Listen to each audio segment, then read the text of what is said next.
She had 60 seconds of blood left in her body. Strapped to a steel chair in a basement that didn't exist on any city map, Serena Holloway watched her own life drain into plastic bags, bag after bag after bag, while the woman who branded her face hummed a lullaby. 8 months ago, Serena was a trauma surgeon saving lives. Tonight, she was livestock. And the only man capable of finding her was the son of the monster who built this empire of blood. This is a story about what happens when survival isn't enough, when the only way forward is through the darkness itself. Stay with me until the very end. Hit like. Drop a comment. Tell me what city you're watching from so I can see just how far this story has traveled. Now let me take you back to the night it all began. The mopey handle snapped at 2:13 in the morning, and Serena Holloway went down with it, not gracefully. Not in the way people collapse in movies, slow, dramatic, a gentle folding of the body toward the earth. No. She dropped like something switched off inside her. 1 second vertical, the next second gone, her knees cracking against Penn Station's marble floor hard enough to split skin through her work pants. The bucket tipped. Dirty water spread across the tile in a gray fan. The broken mop handle clattered and rolled under a bench where a homeless man slept with newspaper over his face. Nobody saw it happen. That was the point of existing at 2 a.m. Nobody saw anything. Serena lay on her side, cheek pressed against cold stone, and for a moment she let herself stay there. Just breathed. Shallow little pulls of air that tasted like bleach and old metal, and the particular staleness of a train station after midnight. Her vision swam. The fluorescent lights above stretched into smears of white, and she thought, with a clarity that frightened her, that if she closed her eyes right now and never opened them again, the world would continue exactly as it was. The trains would still run, the floors would still get mopped, someone else would scrub the blood, because there was always blood on the floors of Penn Station, drunks and nosebleeds, and the occasional junkie who opened a vein in the bathroom. And nobody would wonder what happened to the woman in the janitor's uniform with the scar on her face. 8 months. That's how long she'd been invisible. 8 months since she walked out of a residency at Columbia Presbyterian, where attendings called her gifted, where she'd held a beating heart in her gloved hands during a thoracotomy at 25 years old and kept it pumping when the senior surgeon froze. 8 months since she stopped being Dr. Serena Holloway and became nothing. A ghost. Employee number 7741 on a cleaning company's payroll, paid in cash every Friday by a man who never asked her name and never looked at her face, which was exactly what she needed, because her face told a story she couldn't afford anyone to read. The brand sat high on her left cheekbone, a circle with a vertical line through it, simple, almost elegant, like a logo you might see on an expensive bottle of wine. She covered it every day with 3 layers of drugstore concealer that cost $4.99 a tube and cracked by noon. Underneath, the scar tissue was raised and pink and permanent. They'd used a heated surgical instrument. She knew because she recognized the cauterization pattern. She knew because she was a surgeon. She knew because the woman who did it explained the procedure while she did it, the way a professor might explain a technique to a resident. Hold still, darling. The cleaner the application, the less it scars. Well, it will always scar, but we can make it beautiful. Dr. Selena Voss's voice lived in Serena's skull like a tenant who refused to leave. Calm, cultured, the faintest trace of an accent that might have been Austrian or might have been an affectation. A voice that belonged at a medical conference keynote, not in a concrete room with drains in the floor. Serena's hand went to her cheek. Reflex. She did it 30, 40 times a day, checking, making sure the makeup hadn't worn away, making sure the story stayed hidden. The floor was cold. She needed to get up. She couldn't get up. Her hemoglobin was dropping again. She could feel it. The particular dizziness, the way her heart raced to compensate for blood that wasn't there anymore. The tingling in her fingertips that meant her body was redirecting circulation to vital organs. Classic hypovolemic response. She'd studied it. She'd treated it. Now she was living it, slowly, like a leak you can't find in the wall, because her body hadn't recovered. Not fully. Not from what they took. The Covenant had drained her 17 times over 4 months. 17 times strapped to a reclining chair in a room that smelled like iodine and rust. 17 times watching her blood leave her body through a needle in her antecubital vein, while machines hummed and collection bags filled, and someone, always someone different, always in a surgical mask, monitored her vitals just closely enough to keep her alive for the next harvest.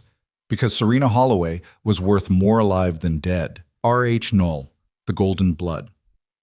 Fewer than 50 known people on the planet carried it. Universal compatible with every blood type. In the legitimate medical world, a single unit was nearly priceless. In the world beneath the world, the one Serena had been dragged into on a November night while walking home from a 36-hour shift, it was worth more than cocaine, more than weapons, more than anything a dying billionaire could buy. And dying billionaires would buy anything. Hey, you all right? The voice came from somewhere above her. Male, low, not concerned, more like annoyed that reality was forcing him to acknowledge another human being at 2 a.m. Serena didn't answer, didn't move. Every survival instinct she'd developed in 8 months of hiding screamed the same thing. Stay down, stay quiet, don't let anyone see your face. I'm talking to you. A hand on her shoulder. She flinched so hard her elbow smacked the floor. The pain was bright, electric, clarifying. She tried to roll away, but her body had nothing left. The world tilted. She was going to black out. She could feel the edges closing in, that familiar tunnel vision, and she thought again about just letting it happen, just going dark, just... The hand caught her, not her shoulder this time. Her head. A palm against the back of her skull, stopping it from slamming into the marble as she went limp. Firm, but not rough. The kind of catch that required fast reflexes and a familiarity with falling bodies. When Serena's vision cleared, partially, enough to see shapes and shadows, she was looking up at a man crouched over her. Dark suit. No tie. Collar open. Face like something carved by someone who started with sharp angles and never bothered to soften them. Jaw. Cheekbones. A mouth set in a line that suggested smiling was a language he'd stopped speaking years ago. His eyes were the problem. They were pale, almost gray, and they looked at her the way a surgeon looks at an X-ray, not with emotion, but with assessment. Reading, calculating. You're bleeding through your makeup, he said. And just like that, the world ended. Serena's hand flew to her cheek. Her fingers came away flesh-colored, streaked with concealer. When she'd hit the floor, her face must have scraped the marble. The scar was exposed. The brand. The circle with the line through it, raised and accusatory on her skin. She saw the man's eyes change. It was subtle. If she hadn't been trained to read faces, patients in shock, families hearing bad news, the micro-expressions of a person deciding whether to fight or surrender, she might have missed it. But she didn't miss it. Something moved behind those gray eyes. Something that had been buried deep and was now clawing its way to the surface with both hands. He knew the mark. Don't. Serena's voice cracked. She hadn't spoken to anyone in days. Don't. Please, just let me... Where did you get that? Not a question, a demand. His voice had dropped to something barely above a whisper, and it was more terrifying than shouting. I don't know what you're... Don't lie to me. He hadn't moved, hadn't raised his hand or leaned closer, but the air around him had changed, the way air changes before a storm front hits. Heavy, charged, full of something about to break. That mark. On your face. Tell me where you got it. Serena swallowed. Her throat was raw. Please just leave me alone. I can't do that. I'm nobody. I clean floors. I'm nobody. You're not nobody. He was still crouched beside her, perfectly balanced, like a man who spent his life ready to move in any direction at any moment. Nobody puts that symbol on nobody. They put it on inventory. The word hit her like a closed fist. Inventory. Because that's what she'd been. Not a patient, not a prisoner. Inventory. A product with a barcode burned into her face. Something inside. Serena broke. Or maybe it had been broken for months, and this was just the moment she finally felt it. Tears came. Not the gentle kind, but the ugly kind. The kind that rip through your chest and make your whole body shake. The kind you can't stop once they start, because they aren't just about one thing. They're about everything, every needle, every drain, every night in the dark. Every moment she spent wondering if she would die on a table with strangers harvesting her like a crop. The man didn't comfort her, didn't say it's okay, or you're safe now, or any of the useless things people say to people who are clearly not okay and clearly not safe. He just stayed where he was, crouched on the marble floor of Penn Station, and waited. When the worst of it passed, not all of it, never all of it, but enough that she could breathe again. He spoke. My name is Lucian Vale. I need you to come with me. Serena almost laughed. Almost. Because even in her state, even half delirious from blood loss and malnutrition and months of hiding, the name registered. Lucian Vale wasn't a name you heard in polite conversation. He was a rumor, a threat, a story told in certain circles with lowered voices and nervous glances toward the door. The man who controlled half the illicit economy on the eastern seaboard. The man who, 2 years ago, allegedly locked 16 members of the Petrov syndicate inside a warehouse in Red Hook and set it on fire. The man whose photograph didn't appear in any law enforcement database because anyone who tried to take one ended up reconsidering their career choices. I know who you are, Serena whispered. Then you know I'm not asking. You're a criminal, among other things. Why would I go anywhere with you? Lucian's jaw tightened. For a moment he looked less like a crime lord and more like a man carrying something too heavy for one person. Because I know what put that mark on your face, and because the people who did it, I thought I killed them all 2 years ago. A beat. His eyes never left hers. Clearly, I was wrong. Serena stared at him. The fluorescent lights buzzed overhead. Somewhere in the station, a train announcement echoed off the walls. Garbled words, a destination she couldn't make out. The homeless man on the bench shifted but didn't wake. How do I know you won't hurt me? She asked. You don't. It was, she realized later, the first honest thing anyone had said to her in 8 months. She went with him. The car was black, armored, with windows dark enough to make the interior feel like a sealed vault. A driver who didn't turn around. A second man in the passenger seat who looked at Serena the way airport security looks at unattended luggage, suspicious, patient, ready. Nobody spoke during the drive uptown. Serena sat as far from Lucien as the back seat allowed, which wasn't far enough. She kept her hand on the door handle. Useless gesture. She was too weak to run, and even if she wasn't, where would she run to? Back to Penn Station? Back to the efficiency apartment in the Bronx with the lock that didn't work, and the neighbors who screamed through the walls until 4 a.m.? Back to scrubbing floors until her body finally gave out and she collapsed somewhere nobody would find her for days? She had no one. No family to call. Her mother died when she was 12, and her father had checked out long before that, drinking his way through a pension in a Florida trailer park. No friends. She'd cut every contact when she escaped. Clean break. Total disappearance. Because the Covenant didn't just take your blood. They took your identity, your records, your life. If you ran, they found you through the normal channels. Phone records, credit cards, social media, emergency contacts. So Serena eliminated the channels. Became cash only, phone-free, invisible. Survived. Until her body started failing and the floors of Penn Station came up to meet her. The penthouse occupied the top 3 floors of a building on the Upper West Side that Serena hadn't known existed. The elevator required a key and a code and what appeared to be a retinal scan, which was either genuinely paranoid or genuinely necessary, or both.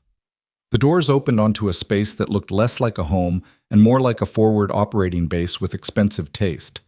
Floor-to-ceiling windows overlooking Central Park. The kind of furniture that costs more than a car. Clean lines, minimal color, everything designed for function and sight lines. She counted 3 security cameras before they reached the living room and suspected there were 20 more she couldn't see. A woman was waiting. 50s, silver hair pulled back, wearing a white coat over civilian clothes. She carried a medical bag. This is Dr. Marin, Lucian said. She's going to examine you. I'm fine. You collapsed in a train station. You're not fine. I'm a doctor. I know what's... You're a patient right now. His voice didn't change, didn't rise, but it carried the kind of authority that came from years of being the last word in every room he entered. Sit down. Serena sat. Not because she obeyed him, because her legs were about to give out again, and she'd rather choose the couch than have the floor choose for her. Dr. Marin worked quietly. Blood pressure, heart rate, a portable hemoglobin reader pressed against Serena's fingertip. When the number appeared on the small screen, the doctor's expression didn't change, but her hands paused for exactly 1 second. 1 second was enough. How long since your last transfusion? Dr. Marin asked. I've never had a transfusion. How long since your last significant blood loss? Serena closed her eyes. 4 months, roughly. How much was taken? Over the full period? I estimate 8 to 10 units. They took approximately 1 unit per session, allowed partial recovery, then repeated. Dr. Marin looked at Lucian. Something passed between them, a conversation in glances that Serena couldn't fully decode. Her hemoglobin is at 6.2, the doctor said. Serena knew that number. Below 7 was critical. Below 6 was the threshold where organs start failing. She'd been walking around, scrubbing floors, surviving on 5 hours of sleep and gas station sandwiches, at a level that should have put her in an ICU. She needs a transfusion, Dr. Marin continued. Tonight. No. Serena's eyes snapped open. No transfusions. You'll die. You can't type me. If you give me the wrong blood, I'll die faster. The room went silent. Lucian stood by the windows, arms crossed, watching her. What type are you? He asked. Serena hesitated. This was the thing she'd protected above everything else, above her location, her identity, her survival, because her blood type was the reason they took her, the reason they branded her, the reason she was worth keeping alive. Noel, she said. Dr. Marin's hand stopped moving.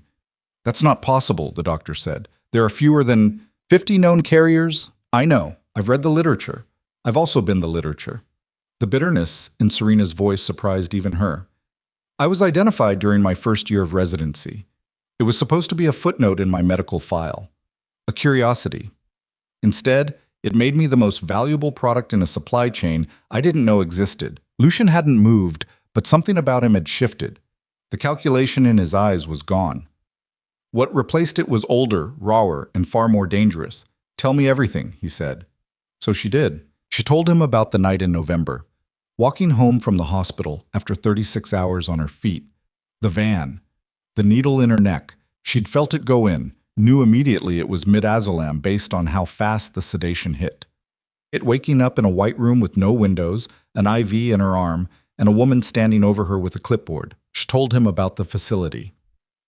Underground, somewhere in the city, she'd never been able to determine exactly where. Clean, professional. Staffed by real medical personnel in real scrubs, operating real equipment. Not some backroom butcher shop, a legitimate medical operation hidden beneath the surface of the world. She told him about the other women. 6 that she saw, possibly more. Kept in separate rooms, fed, hydrated, monitored, treated, with vicious irony, better than most patients in underfunded hospitals. Because they weren't patients, they were assets. And you took care of your assets to maximize output. She told him about the extractions. Regular. Scheduled. Always supervised. Always careful. They didn't want to kill her. Dead donors produced nothing. They kept her right at the edge. Right at the line between functional and failing.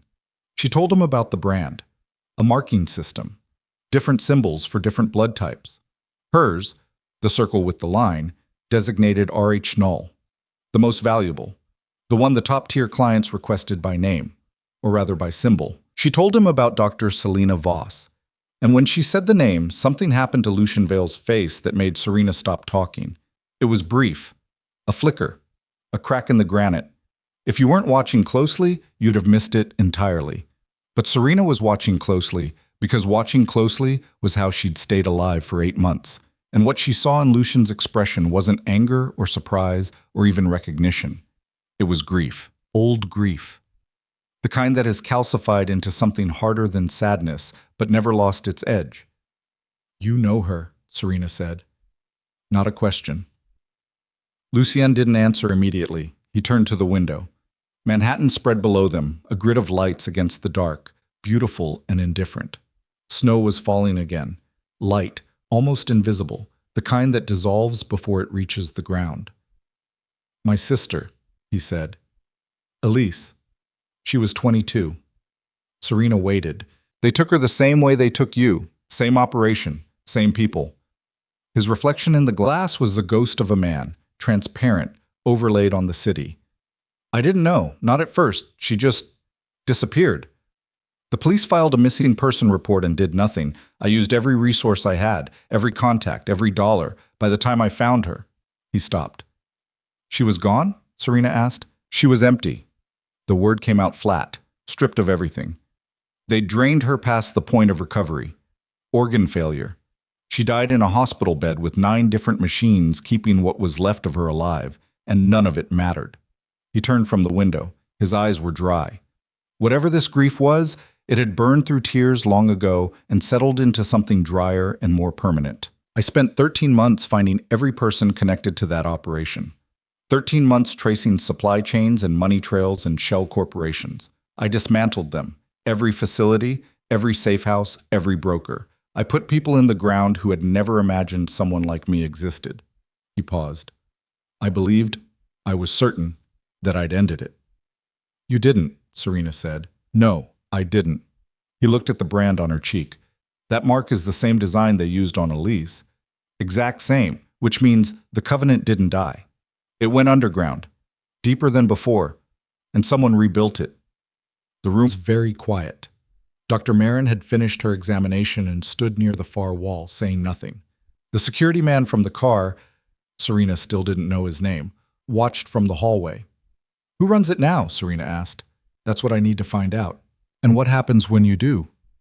Lucian looked at her with those pale eyes, and for the first time she saw something beneath the calculation and the grief and the controlled violence.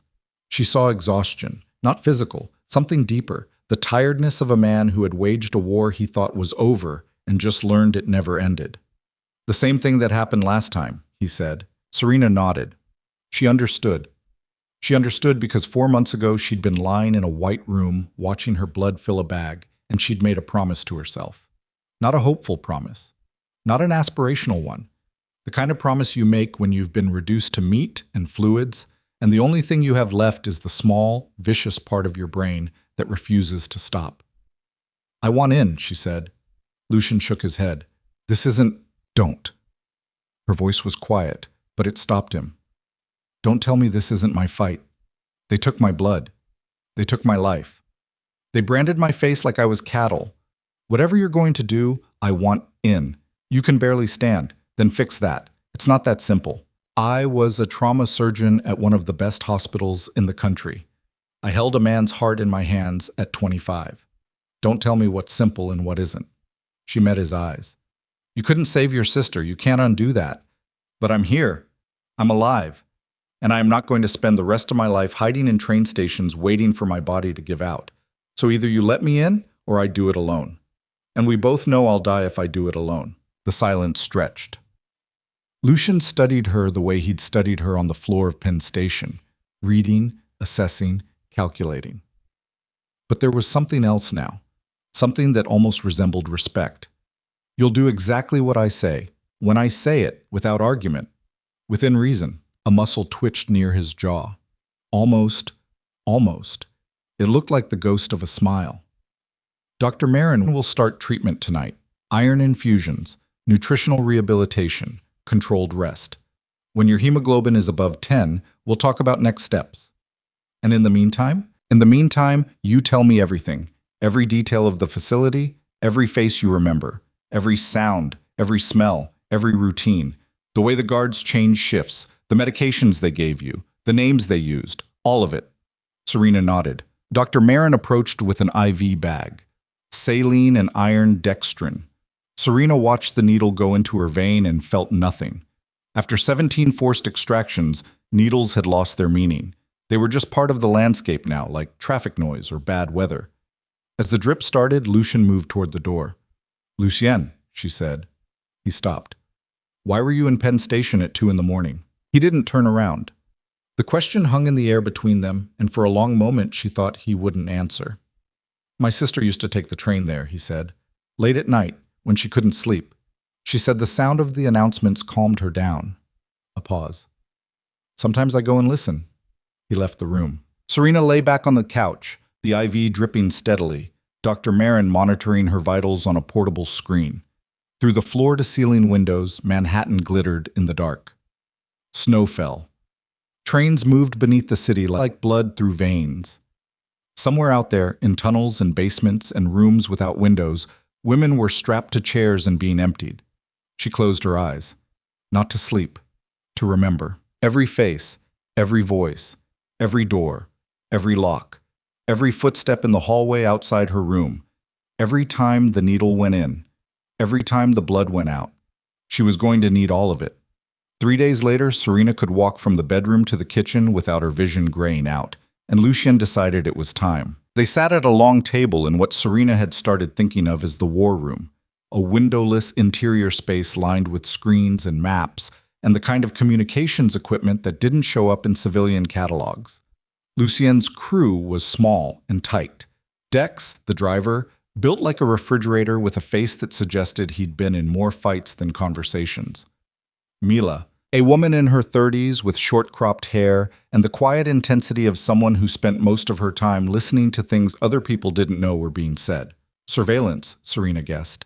And Kessler, an older man with wire-rimmed glasses and the demeanor of a librarian, who turned out to be the most dangerous forensic accountant in the Northeast. "Walk us through the facility," Lucien said. Serena took a breath. "I was unconscious during transport, both in and out. But based on air quality, temperature, ambient sound, I believe the facility was underground, possibly beneath an industrial building. I could hear heavy machinery above us at certain hours, rhythmic, maybe a factory or a processing plant. How deep? At least 2 levels below ground. There was an elevator, old, industrial, the kind with a gate you pull manually. It went down, not up. I never saw the surface. Guards? 2 at all times that I saw. Armed. Not military trained. Their handling was sloppy, fingers near the trigger, poor muzzle discipline. Hired muscle.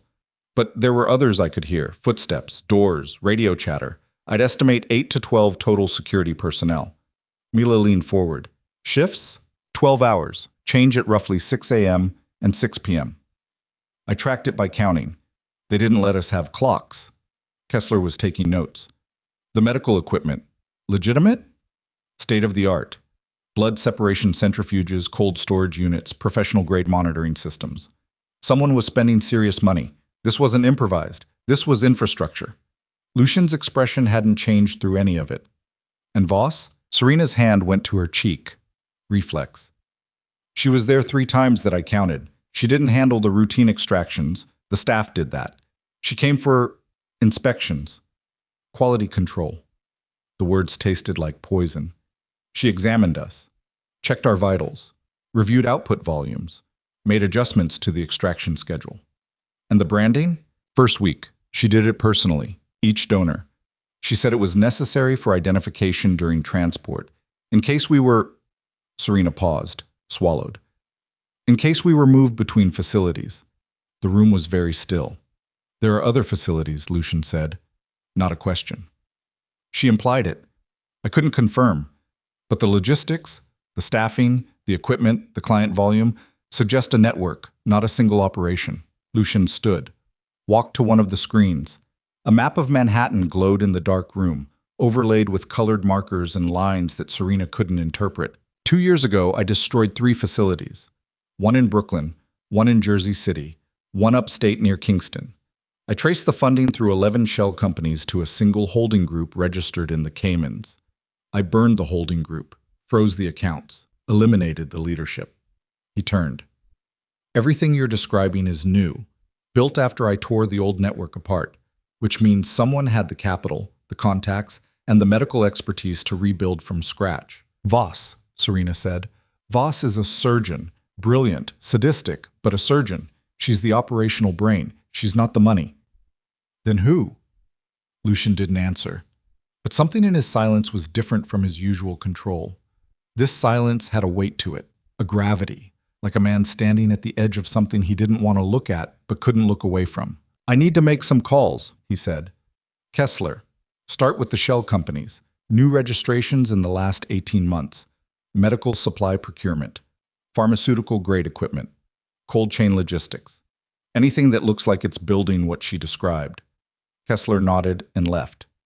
Mila, pull everything we have on Voss. Movements, communications, known associates. I want to know where she sleeps. Mila was already on her feet. And me? Serena asked. Lucien looked at her. You eat. You rest. You let Dr. Marin do her work. That's not enough. It's what you can do right now. I have a medical degree and first-hand intelligence on their operation. I'm more useful than you're letting me be. You're at a hemoglobin of 7.1. You are a strong wind away from cardiac arrest. Be useful by staying alive. The words landed hard. Not because they were cruel, because they were accurate. Serena was a doctor. She knew exactly how close to the edge she was walking. She just didn't want to admit that the edge was real. Fine, she said. But when I'm stronger, when you're stronger, we'll talk. He left the room. Dex followed. Serena sat alone at the long table, surrounded by screens glowing with maps and data, and felt something she hadn't felt in 8 months. Purpose. Not survival. Not just breathing until the next breath. Something sharper, hotter, more dangerous. The beginning of a direction. But underneath the purpose, something else stirred. A warning. The surgeon's instinct that recognized when a case was going wrong before the monitors started screaming. Lucian knew more than he was saying about who funded the Covenant. She was sure of it, the way his silence had changed when she asked about the money. The way he'd deflected. The gravity in his expression, like a man being pulled toward an answer he already had but couldn't face. Whatever he was hiding, it was close to him, close enough to hurt. Serena stared at the map of Manhattan glowing on the screen.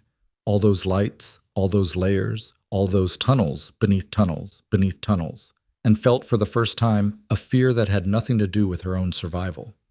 Something was buried in Lucian Vale's past that he hadn't dug up yet, and when he did, it was going to change everything. Orchestrated escalating narrative conflict with emotional intensity and dramatic cliffhanger. Orchestrated escalating narrative conflict with emotional intensity and dramatic cliffhanger. Part 2. 2 weeks changed Serena Holloway's blood, but not her nightmares. She'd wake at 3 a.m., drenched in sweat, sheets twisted around her legs like restraints, her hand already at her cheek before her eyes opened. Always the same dream. The white room. The hum of the centrifuge, the slow mechanical sound of her blood leaving her body through a tube she could feel but couldn't see. And Voss. Always Voss. Standing in the doorway with a clipboard, watching, the way a farmer watches a cow hooked to a milking machine, patient, satisfied, completely detached from the suffering required for the product. Dr. Marin's treatments were working. Hemoglobin at 9.4 and climbing. The dizziness was fading. The heart palpitations had stopped. Serena could walk, could think, could stand in the shower for 10 minutes without needing to sit down. Her body was rebuilding itself the way bodies do, stubbornly, without asking permission, pushing blood cells into the marrow and oxygen into the tissue regardless of whether the mind inhabiting that body wanted to keep going. But her mind was somewhere else entirely. It was in the war room at 4 a.m. on a Tuesday, scrolling through Kessler's findings on a screen while the rest of the penthouse slept, when Lucian found her. "You're supposed to be resting." Serena didn't look up. "I'm reading." "You're digging." "Same thing." Lucien walked to the table. He moved quietly for a man his size, not sneaking exactly, but with the economy of someone who'd spent years in spaces where unnecessary noise could kill you. He wore a black t-shirt and gray sweatpants, and without the suit, without the armor of tailored fabric and sharp lines, he looked almost human. Almost.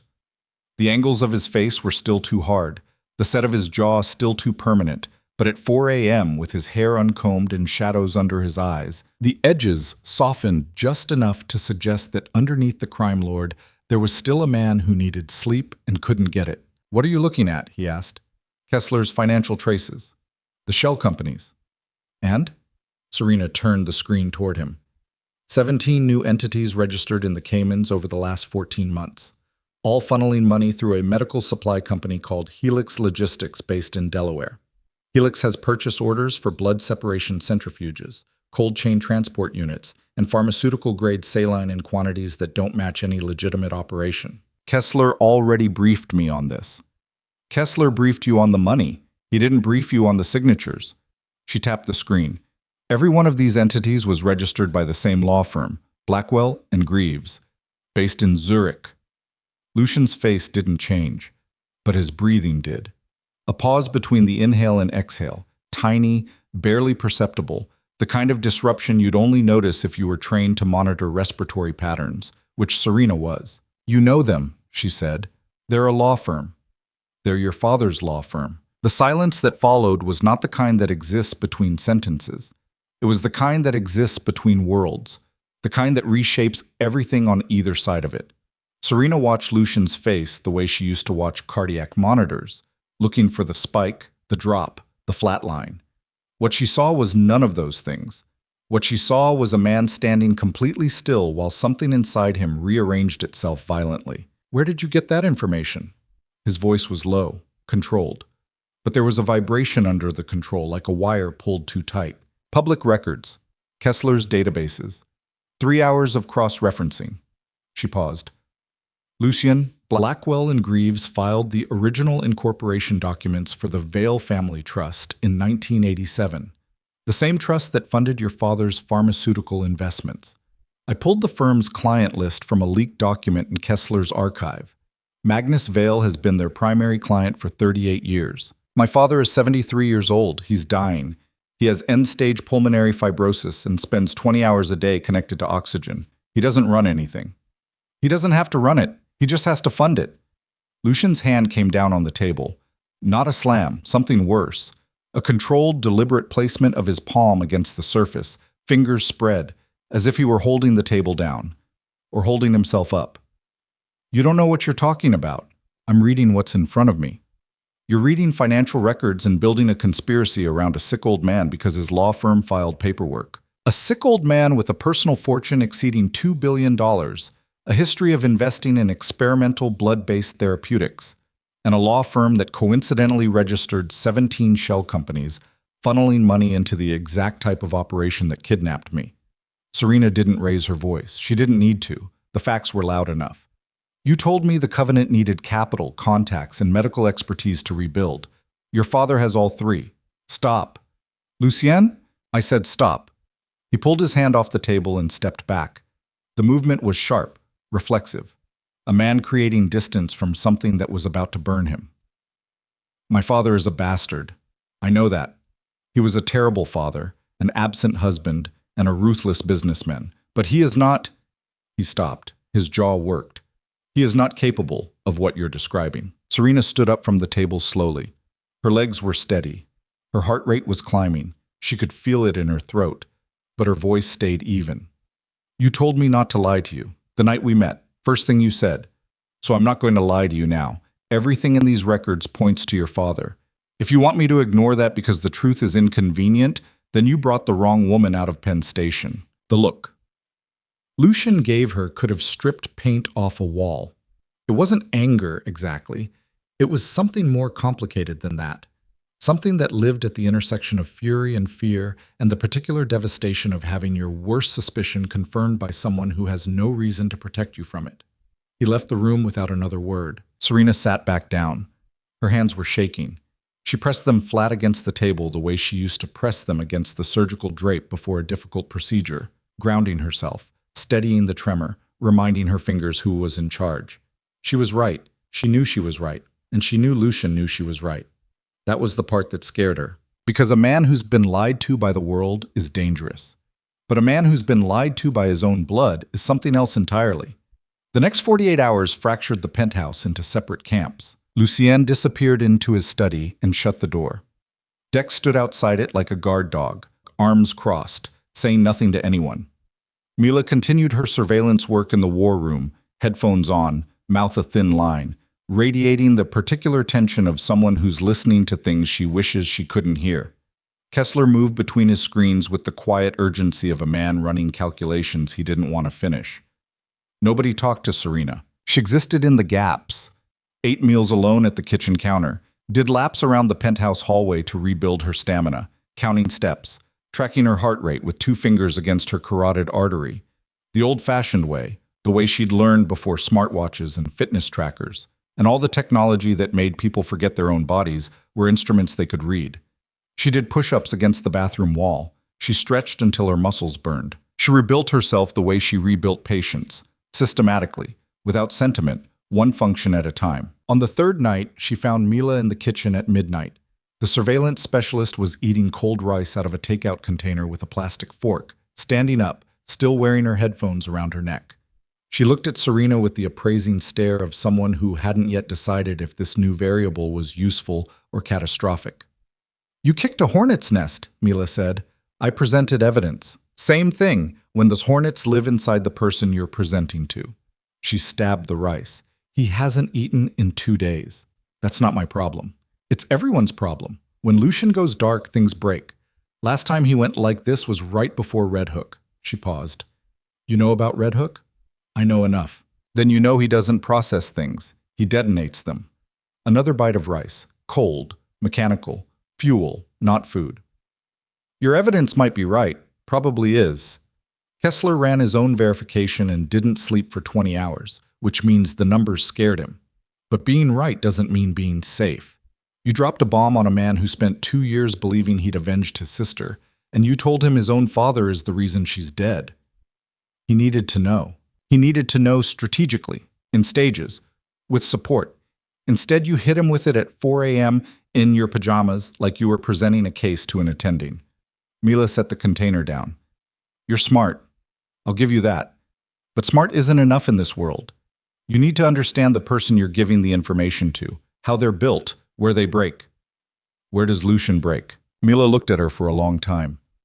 Family. That's where he breaks. That's where everybody breaks. But with him, it's worse because he doesn't have any left. Just a dead sister and a father he already hated for normal reasons. You gave him a reason that's not normal. You gave him a reason that has bodies attached to it. She picked the container back up. Including yours. Mila left the kitchen. Serena stayed, standing in the dark, the refrigerator humming behind her. She pressed her fingers to her neck. Pulse. 78. Steady. Recovering. But the rest of her was anything but steady, because Mila was right. Serena had treated the information like a diagnosis. Here are the results. Here is the data. Here is what it means. Clean. Clinical. The way she'd been trained to deliver bad news in medical school. But this wasn't medical school, and Lucien wasn't a patient. It was a man made of scar tissue and controlled violence, and she'd just handed him a scalpel aimed at his own chest. The study door opened at 6 a.m. Serena was in the war room. She'd been there since 3 a.m., unable to sleep, going through every file Kessler had compiled. When Lucien walked in, she almost didn't recognize him. Not because he looked different, the same face, the same angles, the same gray eyes, but because the thing that animated those features had changed. The control was still there, but it was thinner now, stretched over something molten. He sat down across from her. My father has a private medical facility, he said. No preamble, no greeting. In the Catskills, he built it 4 years ago, ostensibly for his own treatment, pulmonary therapy, specialized nursing care. I visited once. The security was excessive for a hospice. Serena said nothing, waited. 3 months after the facility opened, his condition stabilized. His doctors called it remarkable, unprecedented. A man with end-stage fibrosis, who should have been dead within a year, suddenly showing improvement. Lucian's voice was flat, reporting, detaching himself from the words as they came out. I didn't question it, I should have, but I was still cleaning up the aftermath of the Syndicate War, and I needed to believe that something in my family could be simple, that my father was just sick, and then he got better, and that was it. But it wasn't simple. No. He looked at the screens. Kessler ran the numbers overnight. The financial trail is clear. My father's trust has been funneling money into Helix Logistics since the month I destroyed the original Covenant network. He started rebuilding it before the ashes were cold. A beat. While I was still visiting his bedside. While he was still telling me he was proud of what I'd done. The temperature in the room seemed to drop. Not physically. Nothing changed about the air or the ventilation. But something in the space between them went cold and brittle. He used you, Serena said. He fed me a war, let me fight it, let me believe I won, then rebuilt the whole thing behind my back using the same law firm, the same supply chains, the same surgeon. Lucian's hands were on the table again, not flat this time, curled into fists. The knuckles were white. He watched me grieve Elise. He stood at her memorial and put his hand on my shoulder and said she deserved better. And the entire time he was building the machine that killed her. Why? Why would he build it in the first place? Lucian looked at her. The grief was back. That old calcified thing she'd seen the first night. But now it was mixed with something newer and more volatile. Rage. Not the explosive kind. The kind that burns slow and never goes out. Because he's dying, Lucian said. And he has been for a long time, longer than anyone knows. His doctors gave him 2 years 6 years ago. The fibrosis should have killed him, but it didn't, because he found something that worked. He paused. Or rather, someone. The word landed between them like a dropped blade. He's using Rach Null blood, Serena said. He's using your blood, specifically. Kessler traced a series of coded transactions labeled Aurum Protocol through the Helix accounts. Aurum, Latin for gold. Cross-referenced with the extraction dates you gave us, every transaction aligns within 24 hours of your scheduled harvests. Serena's stomach turned, not metaphorically. She felt the physical wave of nausea rise through her chest and into her throat, and she gripped the edge of the table until it passed. The room tilted, righted itself. Her blood was keeping Magnus Vale alive. Her blood. The blood that had been pulled from her body 17 times while she lay strapped to a chair in a room without windows. The blood she'd watched fill bag after bag while machines hummed and Selena Voss checked her clipboard and the world above continued spinning without noticing that a woman was being emptied beneath it. All of it had gone to one man, a 73-year-old billionaire in a mountain facility connected to tubes and machines, drinking her life to extend his. "I'm going to kill him," Serena said. The words came out calm, quiet, the way a diagnosis comes out, factual, certain, already decided before the sentence started. Lucian looked at her. "No. You don't get to tell me no. Not about this. He's my father. He's the reason I was livestock for 4 months. He's the reason your sister is dead. I know what he is. Then what are we waiting for?" "A plan." Lucian's voice hardened. Not anger, not revenge. A plan. Because Magnus has private security, ex-military, 8-man rotation at the Catskills facility, and that's just what we've observed from satellite. The facility itself is hardened, blast-rated walls, independent power supply, underground levels we haven't mapped. If we go in reckless, we die. Everyone in this penthouse dies. And the women still inside the Covenant's network, women like you, women who are being drained right now tonight, while we sit here, they die too. Because nobody will be left to find them. Serena's jaw tightened. She hated that he was right. She hated the logic of it, the cold calculation, the patience required to wage war against a man who had already proven he could wait years and rebuild empires from the ruins of the ones you destroyed. "How long?" she asked. "Weeks. Maybe more. We need the location of every active facility. We need the client list, the buyers. We need to know which law enforcement contacts are compromised. And we need Voss. She's the operational key. Without her, the network loses its surgeon, its logistics coordinator, and the only person who can lead us to every donor still in captivity." "And Magnus?" "Magnus is last." Something flickered behind Lucian's eyes. Not hesitation, but something adjacent to it. The particular pain of a man who's just decided to destroy his own father and is trying to figure out what's left of him afterward.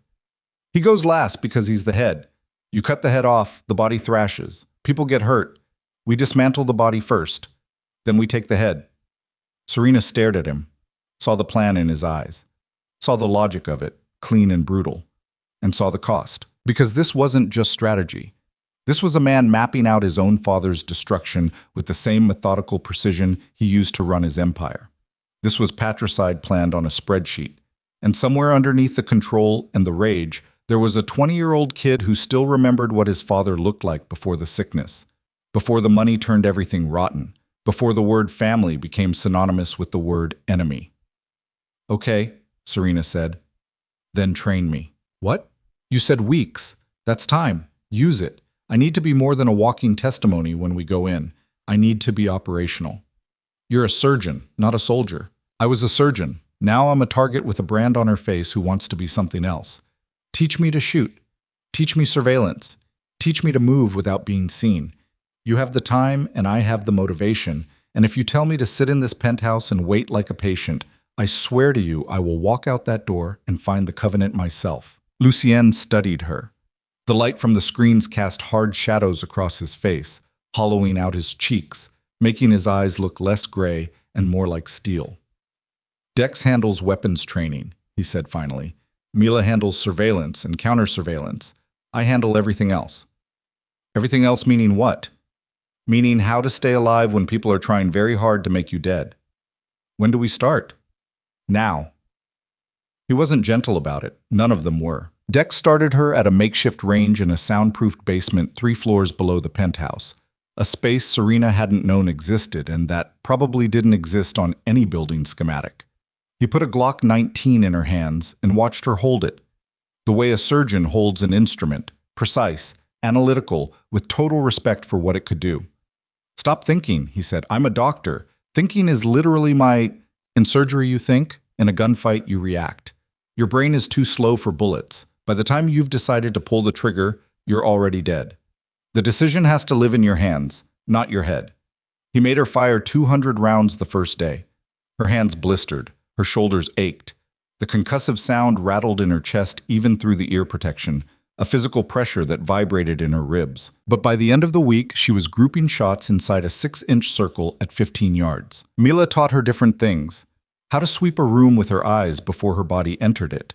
How to identify surveillance cameras by the reflections they cast at night. How to tell if a car was following you by making 3 consecutive right turns. How to listen. Really listen. Not just for words, but for the information between words. The pause that means someone is lying. The breath that means someone is afraid. The silence that means someone has made a decision and is about to act on it. And Lucian taught her the rest. He taught her in the early mornings, before the others were up, in a cleared-out space on the top floor where the windows overlooked the park, and the city was still dark. Hand to hand. Not martial arts. Not the clean, choreographed kind. The ugly kind. How to gouge eyes. How to collapse a windpipe with the heel of your palm. How to break someone's grip when they're bigger, stronger, and angrier than you by targeting the weakest points. Fingers, throat, groin, knees. You won't overpower anyone, he told her on the 3rd morning, circling her while she stood in the center of the room, breathing hard, sweat soaking through her shirt. Not Voss's mercenaries, not Magnus's security. They'll have 50, 80 pounds on you. Reach, strength, experience. You survive by being faster, meaner, and willing to do things they don't expect. Like what? He moved so fast she didn't register it until she was on the floor. One moment he was 3 feet away, the next his hand was behind her knee and the world flipped. She hit the mat hard. Air left her lungs. Stars popped at the edges of her vision. He stood over her, not offering a hand, not apologizing. Like getting up after that, he said. Every time, no matter how much it hurts. She got up, and something shifted between them in those mornings. Not romance, not yet. Something more fundamental. A recognition.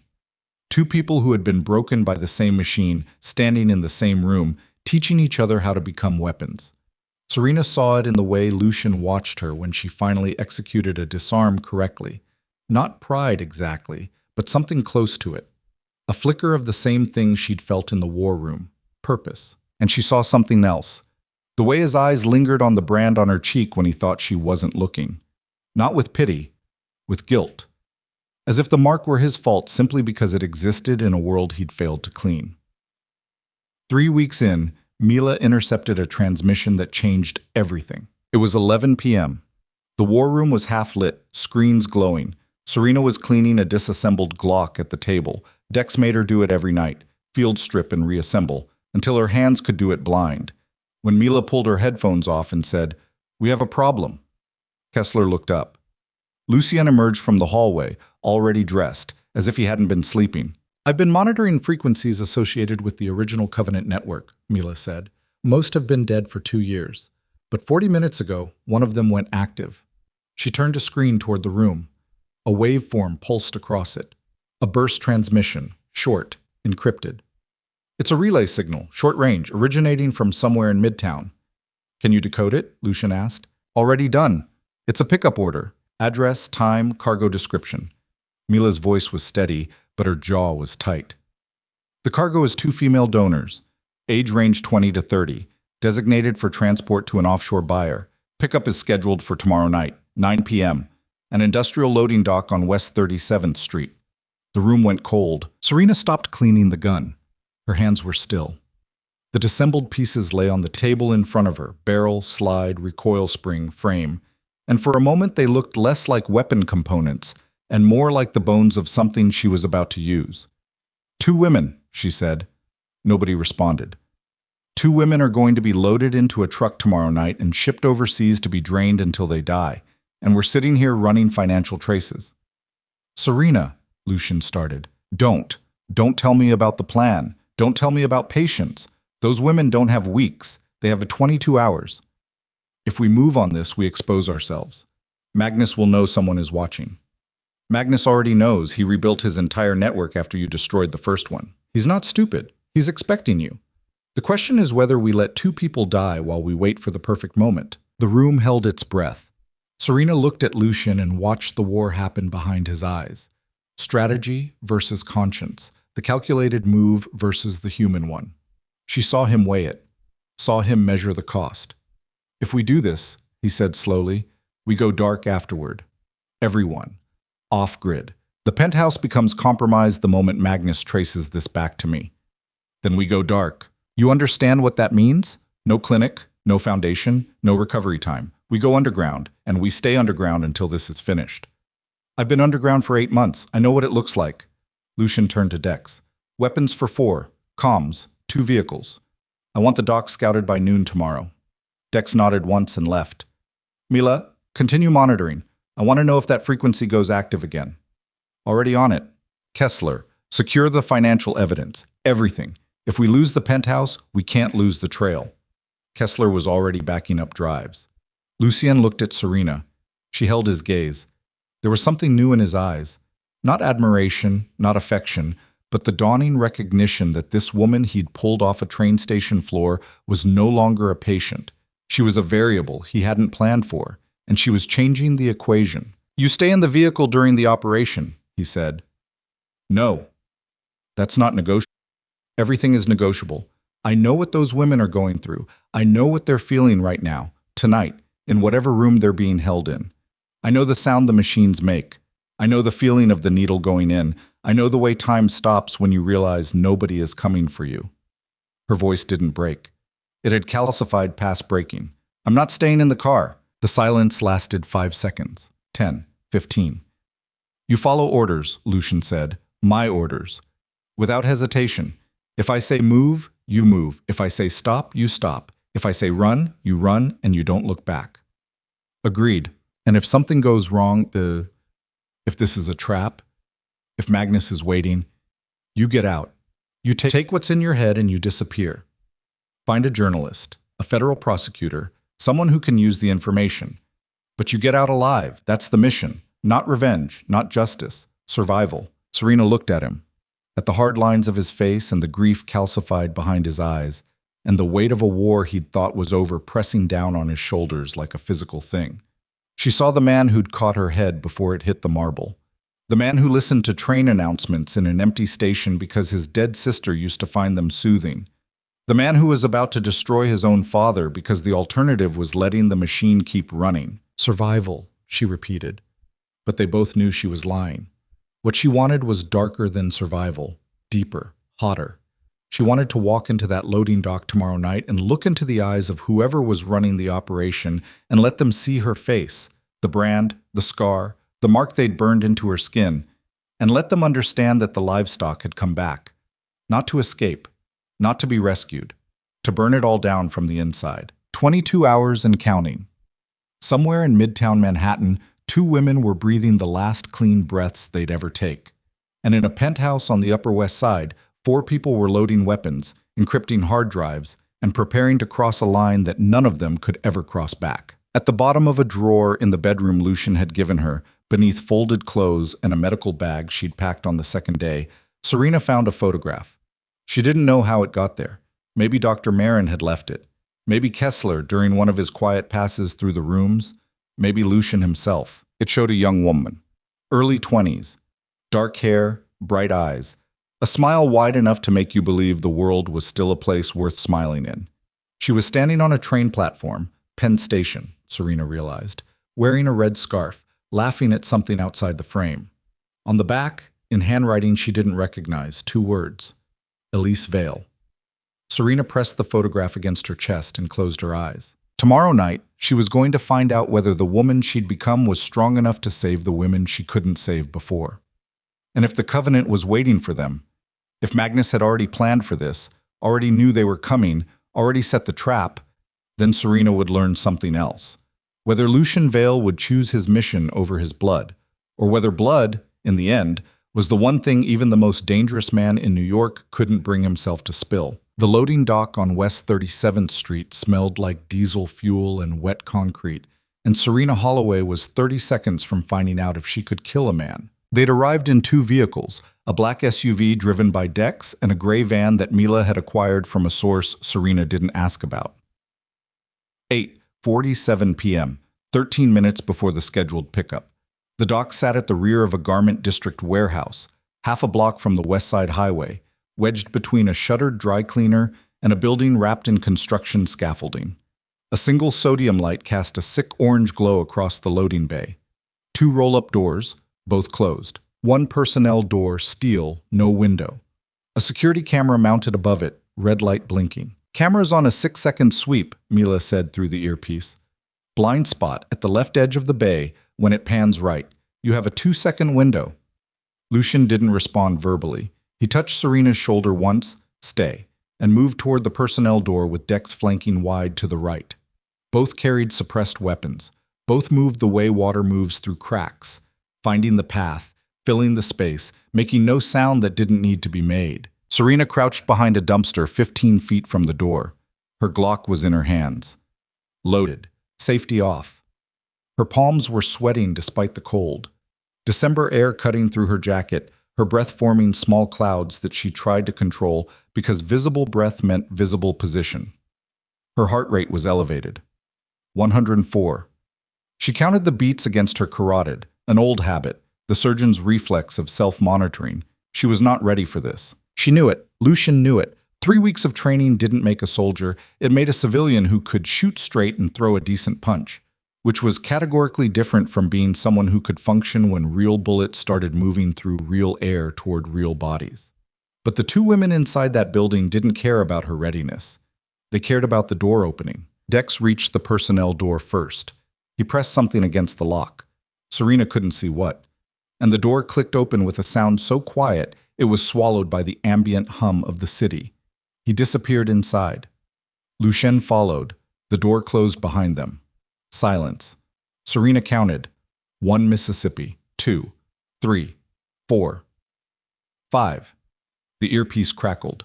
Mila's voice. 2 vehicles approaching from the west, ETA 90 seconds. 1 cargo van, 1 sedan. This is the pickup crew. Serena's grip tightened on the Glock. Her index finger rested along the frame, not on the trigger. Dex's training drilled into her until it was reflex. Finger on the frame until you're ready to destroy what you're pointing at. Those were his exact words. Not shoot, destroy. Headlights swept across the far end of the block.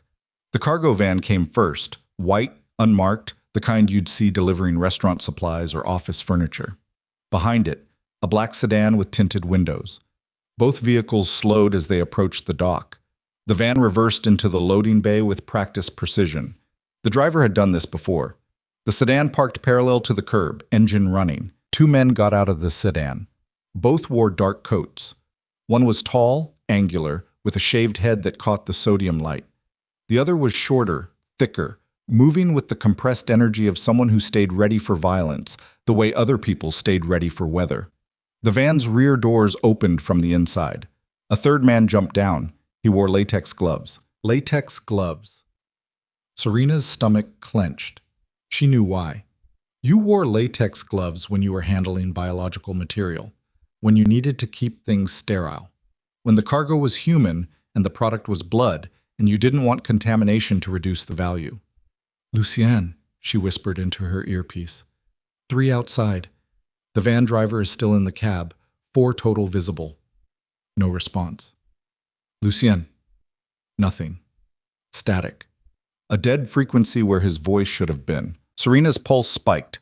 She looked at the personnel door. Closed. No sound from inside. No suppressed gunshots. No scuffle. No indication that anything was happening behind that steel door. "Mila, I've lost comms with Lucien and Dex." A pause. Then Mila's voice, tight. "I lost them too, 40 seconds ago. Signal dropped." "Jammed?" "Possible. If there's a signal suppressor inside the building, then they walked into a setup." The words left Serena's mouth before her brain finished processing them, and the moment they hit the air, she knew they were true. The frequency Mila intercepted. The pickup order. The address, the time, the cargo description, all of it laid out neatly, precisely, like a file left open on a desk for someone to find. Not a leak. A lure. The shaved-head man from the sedan was walking toward the personnel door.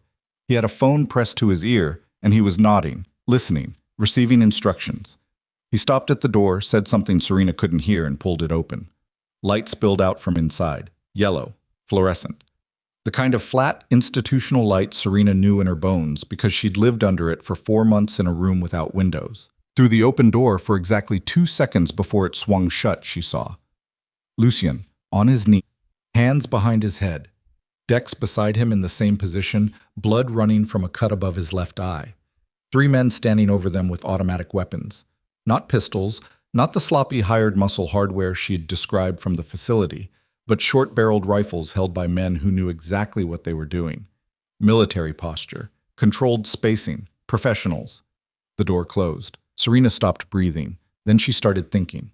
The surgeon's brain, the one that had kept a man's heart beating during a thoracotomy when the senior surgeon froze, clicked on like a generator in a blackout. Cold, fast, ruthless with priorities. Fact. Lucien and Dex were captured. Fact. The building contained at least 3 armed professionals with military training, plus whatever additional personnel she hadn't seen. Fact. Signal jamming meant no communication with anyone inside. Fact. The pickup crew, 4 men, 1 van, 1 sedan, was now entering the building, which added 4 more hostiles to the equation. Fact. She was alone. Mila, she whispered, do you have visual? Any cameras? Any angle inside? Nothing.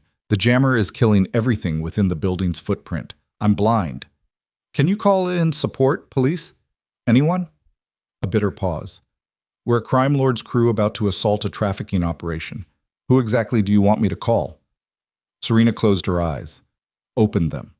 The loading dock was quiet again. The van sat in the bay, rear doors still open, interior dark. The sedan idled at the curb. Both vehicles were empty. Everyone was inside. Mila, listen to me. I need you to do something. Serena, do not go in there. I need you to start a timer, 15 minutes. If I don't come out or make contact in 15 minutes, you take everything. Kessler's files, the financial evidence, the shell company records, everything. And you get it to someone who can use it. A federal prosecutor, a journalist, anyone. You're going to die. Probably. Start the timer. Serena. She pulled the earpiece out and dropped it on the ground beside the dumpster. The world became very quiet. Just the city, just the cold, just the sound of her own breathing and the weight of the gun in her hand and the absolute crystalline understanding that what she was about to do was either the bravest or the stupidest thing she'd ever attempted, and the difference between those 2 words was determined entirely by the outcome. She moved, not toward the personnel door. They'd be watching it. She went left, along the building's exterior wall, staying in the camera's blind spot during its rightward sweep, counting the seconds the way Mila had taught her. 2 seconds. She cleared the camera's range and pressed herself flat against cold brick. Felt along the wall. Found what she was looking for 6 feet past the camera. A ventilation grate, waist-high, rusted, bolted to the wall with hardware that hadn't been maintained in years. She'd spent 2 weeks studying building schematics with Kessler. Not this building specifically, buildings in general. Industrial warehouses in Midtown. Their common layouts, their HVAC systems, their structural patterns. Kessler had called it academic. Serena had called it preparation. The bolts were corroded. She used the butt of the Glock as a hammer, striking each bolt twice, hard, fast, wincing at the sound, but gambling that the noise inside, the men, the radios, the activity of a trafficking pickup in progress, would cover it. 2 bolts sheared clean. 2 held but loosened enough to bend the grate outward. She squeezed through. The duct was tight, dark, and carried the particular smell of old dust and machine oil that meant it hadn't been serviced in years. She crawled on her elbows, Glock held in front of her, moving by feel and by the faint glow of light leaking through joints in the ductwork ahead. The metal flexed under her weight. Every movement produced a dull boom that she couldn't prevent and could only hope was absorbed by the building's ambient noise. 20 feet in, the duct branched. Left went deeper, darker, colder, angling downward. Right went toward light and the muffled sound of voices. She went right. The vent opened into a mezzanine overlooking the warehouse floor. Serena pressed her face to the grate and looked down. The space below was large, Maybe 5,000 square feet of open concrete floor, industrial shelving along the walls, fluorescent lights hanging from exposed ceiling beams. In the center, under the brightest cluster of lights, Lucian and Dex knelt on the floor with their hands zip-tied behind their backs. Dex's face was a mess. The cut above his eye had been joined by a split lip and what looked like a broken nose.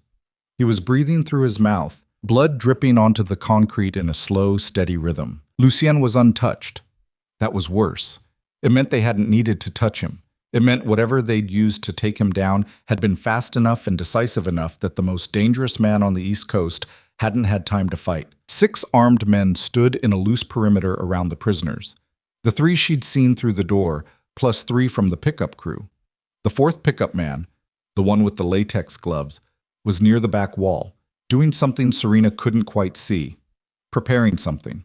And standing in front of Lucian, arms folded, head tilted slightly to one side like a woman examining a painting in a gallery, was Dr. Selena Voss. Serena's hands went numb, not from the cold, not from the position.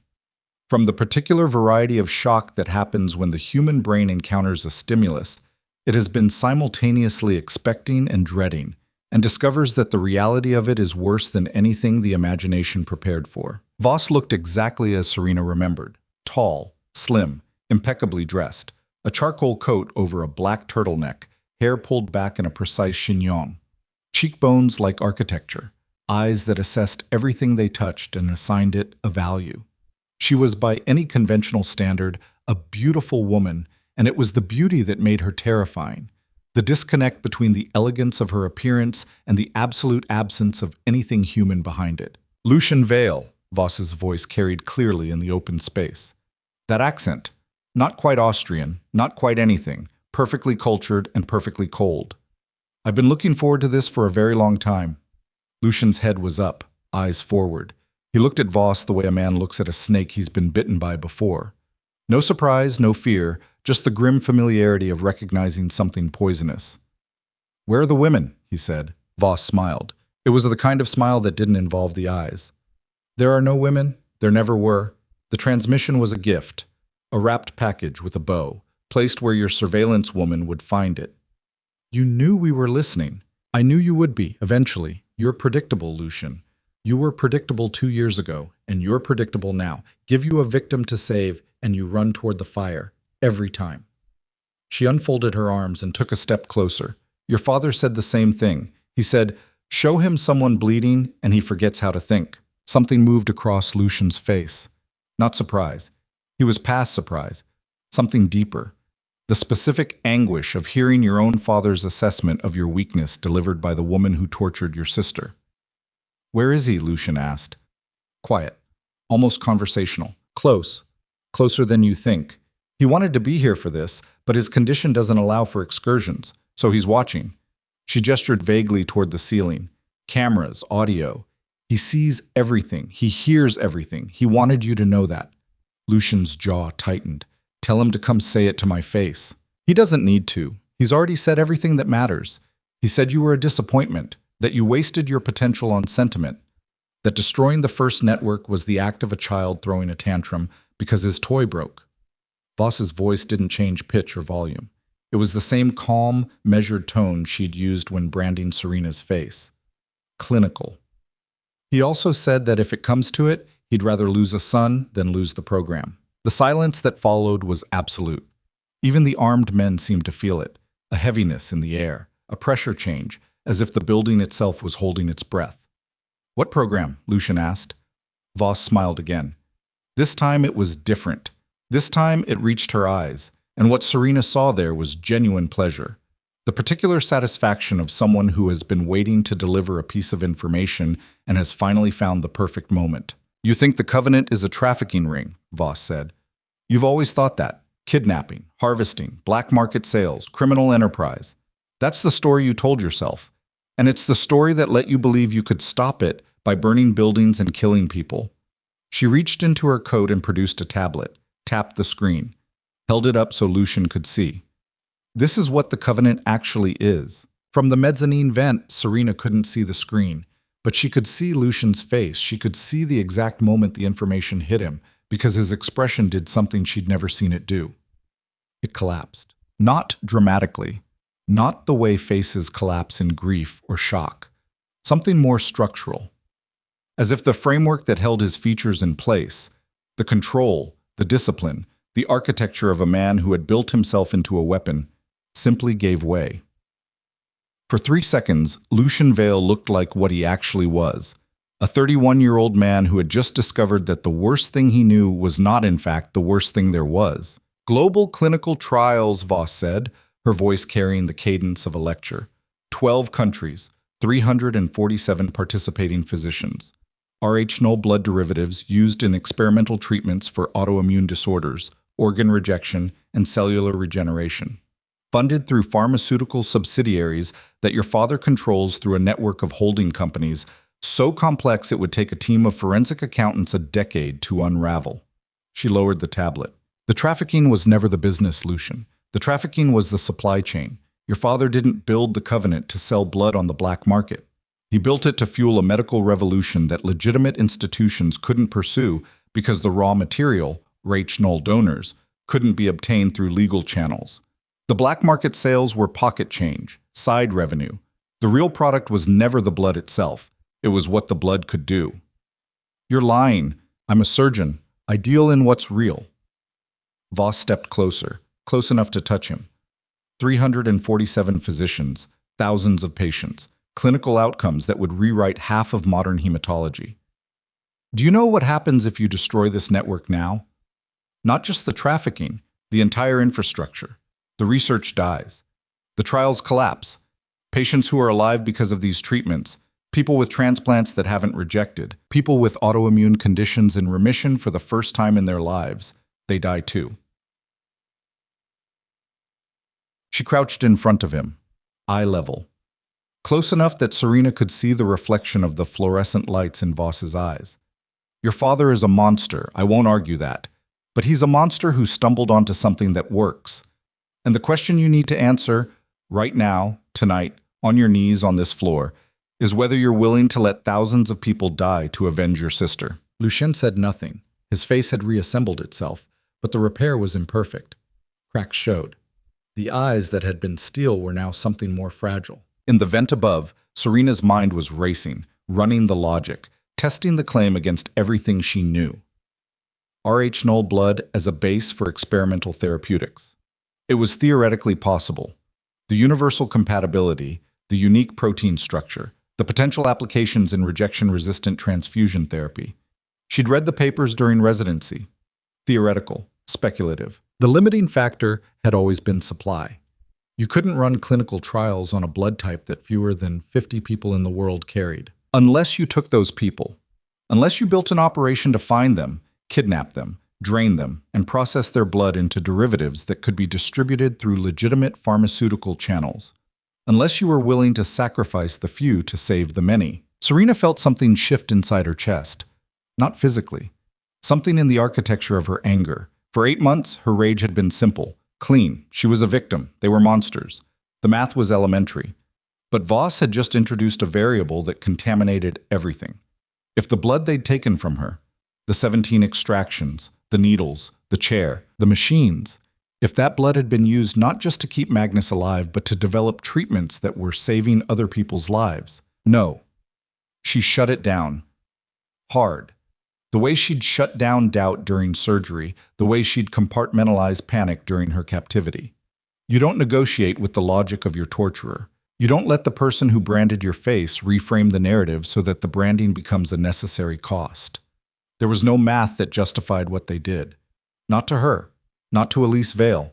Not to any of the women whose blood filled those bags. But the doubt, that tiny, surgical doubt, had already entered, and she couldn't unthink it.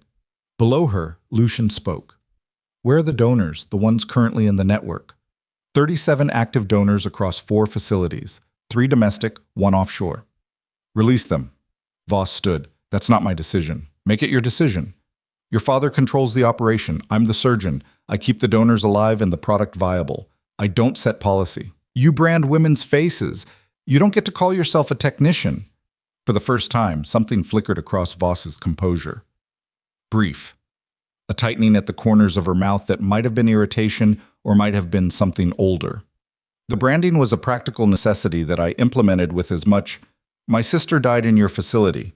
She bled out because your extraction protocols pushed her past the point of recovery. Don't talk to me about practical necessity. Voss's expression reset, smooth, controlled. Elise was an anomaly. Her hemoglobin response was atypical. The extraction schedule was adjusted after her case to prevent recurrence. You killed her and adjusted the schedule. I lost a donor and improved the protocol. That's how medicine works, Lucien. Every advancement in human history was built on someone's suffering. I didn't invent that equation. I just stopped pretending it doesn't exist. Lucian's hands were trembling behind his back. Serena could see it from above. A fine, rapid vibration in his fingers, the kind of tremor that comes not from fear, but from the effort of restraining an impulse so powerful that the body can barely contain it. I'm going to kill you, he said. Not loud, not theatrical. The voice of a man stating a fact with the same certainty he might state the time. Perhaps, Voss said. But not tonight. She nodded to one of the armed men. He produced a syringe. Serena moved. She didn't decide to. There was no thought, no calculation, no weighing of options. 3 weeks of Dex's training, Mila's surveillance drills, and Lucian's brutal morning sessions converged into a single impulse that bypassed her brain entirely and went straight to her muscles. She kicked the vent grate out. It clattered to the mezzanine floor. She was through the opening and on the metal walkway before the sound finished echoing. 6 armed men. 1 surgeon. 2 bound prisoners. 1 mezzanine with a rusted railing and a 15-foot drop to the warehouse floor. Serena fired twice. The first shot hit the man with the syringe in the shoulder. He spun sideways, the needle flying from his grip, clattering across the concrete. The second shot went wide, hit a shelving unit, sparked off metal, buried itself in the far wall. Her hands were shaking too badly for the kind of precision Dex had trained into her, and the gap between range shooting and shooting at living people was a chasm she hadn't been prepared to cross. But the shots did what mattered. They created chaos. The armed men scattered. Training kicked in. 2 of them dropped to cover positions behind concrete pillars, weapons up, scanning for the threat. 2 more swung toward the mezzanine, and Serena threw herself flat as rounds punched through the metal railing where her head had been a half-second earlier. The sound was enormous in the enclosed space. Not the controlled pops of the suppressed weapons from earlier, but full-volume rifle reports that hit her chest like physical blows. Below, Lucian moved. Zip-tied hands or not, the man was a weapon. The instant the guard's attention shifted to the mezzanine, he surged upward from his knees and drove his shoulder into the nearest gunman's sternum with enough force to send the man skidding backward across the concrete. The rifle clattered free. Lucian dropped, rolled his body over the weapon and, hands still bound behind him, managed to kick it toward Dex, who was already on his feet despite the blood pouring down his face. Dex grabbed the rifle with zip-tied hands and fired from the hip. Crude. Inaccurate. But at close range, it didn't matter. 1 guard went down clutching his thigh. Another dove behind a support column. Voss was running, moving toward the back of the warehouse with long, controlled strides. Not panicked, not frantic, moving with the precision of someone who had an exit planned and was executing it. She passed the man in the latex gloves, who was crouched behind a steel cart clutching the shoulder Serena had shot, and didn't slow down. Serena scrambled along the mezzanine toward a metal staircase at the far end. Rounds pinged off the railing behind her. She took the stairs 3 at a time, nearly falling, her balance compromised by adrenaline and the particular disorientation of being shot at for the first time in her life. At the bottom, she hit the warehouse floor running, toward Voss. The surgeon was 20 feet ahead, moving through a gap in the shelving toward a door Serena hadn't seen from above. A rear exit. Serena raised the Glock. Her hands were steadier now. The adrenaline had burned through the shaking and left something harder underneath. Stop. Voss didn't stop. She reached the door. Her hand closed on the handle. Serena fired. The round hit the steel door 6 inches from Voss's head. The surgeon flinched, the first truly involuntary movement Serena had ever seen her make, and turned. They faced each other across 15 feet of concrete floor, fluorescent lights buzzing overhead. Gunfire still crackling behind them, Lucian and Dex fighting through the remaining guards. But in this narrow corridor between the shelving units, it was just the 2 of them. Voss looked at Serena. At the gun. At the brand on her cheek. Patient 31, she said, quiet, almost reflective. Rach, Null, you were my best producer. I was a person. You were both. Those aren't mutually exclusive. Say my name. Voss blinked. The first crack. Small, but Serena saw it. Say my name. You branded my face. You watched me bleed 17 times. You called me patient 31. Now say my name. A beat. 2. The gunfire behind them was thinning. Someone was winning back there, and Serena didn't know who. Serena Holloway, Voss said, and the woman who died in your facility. The one with the atypical hemoglobin response. Say her name too. Voss's jaw flexed. The mask was still on, still holding, but underneath it something was moving. Something that might have been recognition, or might have been the dawning understanding that the woman standing in front of her with a gun was not the same woman who'd been strapped to a chair 4 months ago. Elise Vale, Voss said. Good. Now you're going to do exactly what I tell you, or I'm going to put a bullet in your spine at the L4 vertebra. You know what that means. You're a surgeon. You'll live. You'll breathe. But you will never stand up again. Voss stared at her, evaluating, calculating, running the same kind of assessment she ran on donors, vitals, viability, yield. You won't shoot me, Voss said. You need me. I'm the only one who knows the locations of every active facility, every donor, every... L3 works too. Higher paralysis. Same information. You'll still be able to talk. Something changed in Voss's eyes. Not fear. Realization.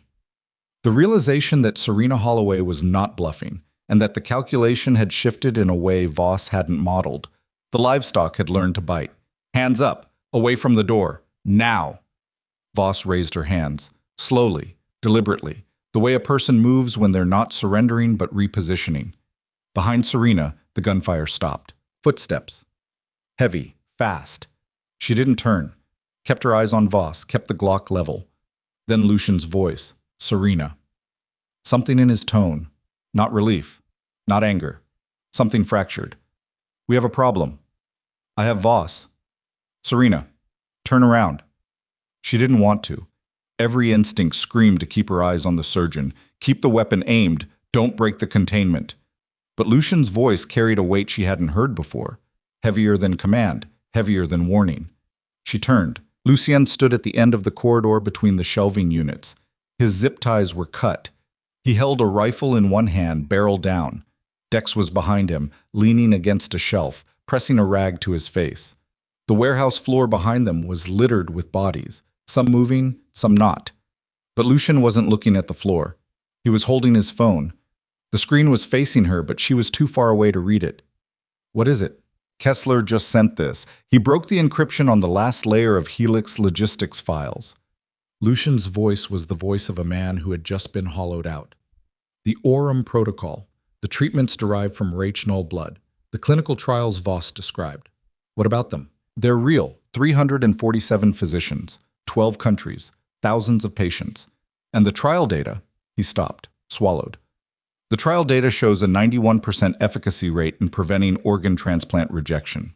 91%, Serena. The current best therapy is around 70. The number landed on her like a physical weight. 91%. She knew what that meant. She was a doctor. She knew exactly what a 20-point improvement in transplant rejection prevention meant in human lives. Thousands, tens of thousands. People who would live instead of dying on waiting lists or losing grafts to rejection. All of it built on stolen blood, on kidnapped women, on needles in chairs and rooms without windows. Behind her, Voss spoke. Now you understand. Serena didn't turn back to the surgeon. She stared at Lucien across the warehouse floor, and she saw in his face the same thing she felt in her own chest, the ground shifting under them both. The simple war, good versus evil, victim versus torturer, rescue and destroy, dissolving into something infinitely more complicated and infinitely more cruel. It doesn't change what we do, Serena said. Her voice was steady. Her hands were not. It doesn't change anything. It changes everything, Voss said from behind her. And you know it. Somewhere outside, a siren wailed, distant, growing closer. Someone had reported the gunfire. Time was collapsing around them, the window shrinking, the choices narrowing to the point where there would be nothing left but the one decision neither of them wanted to make. And then Lucian's phone buzzed again. He looked at the screen, his face drained of the last trace of color it had. "They hit the penthouse," he said. "Kessler's gone. Mila got out. She's saying Magnus sent a full tactical team. Everything we had. The evidence, the drives, the server." He looked up. "Gone. All of it." The siren was closer now. 30 seconds, maybe less. They had no base. No evidence. No communications infrastructure. A captured surgeon who held the locations of 37 kidnapped women in her head and knew it was the only thing keeping her alive. A wounded crew. A city that was about to lock down around them. And somewhere in the Catskills, connected to oxygen and transfusion lines, a dying old man was watching all of it on a screen and smiling. Serena looked at Lucian. Lucian looked at Serena. Between them, the 15 feet of concrete floor felt like the distance between who they had been and who they would have to become to survive what came next. "We run," Serena said. "Now. We take her with us. We disappear." And then what? Serena gripped the Glock, looked at Voss, looked at the brand on her own reflection in a dark window she hadn't noticed until now. The circle, the line, the mark of something she could never wash off, no matter how many layers of concealer she applied. "Then we stop being the people who got played," she said. "And we start being the people they should have been afraid of from the beginning." The siren screamed. The lights of the warehouse hummed their flat, indifferent hum. And Serena Holloway walked toward the rear exit with a hostage surgeon, a wounded crime lord, and the absolute bone-deep certainty that the woman she had been, the doctor, the victim, the survivor, hiding in train stations, had just died on this warehouse floor. Whatever walked out into the cold was something else entirely. They drove north through a snowstorm with a hostage in the trunk and no plan that extended past the next hour. Mila had the van. She had pulled it around the back of the warehouse 40 seconds before the first patrol car hit the block, headlights cutting through the snow, tires spraying slush across the loading bay. Serena shoved Voss into the rear cargo area.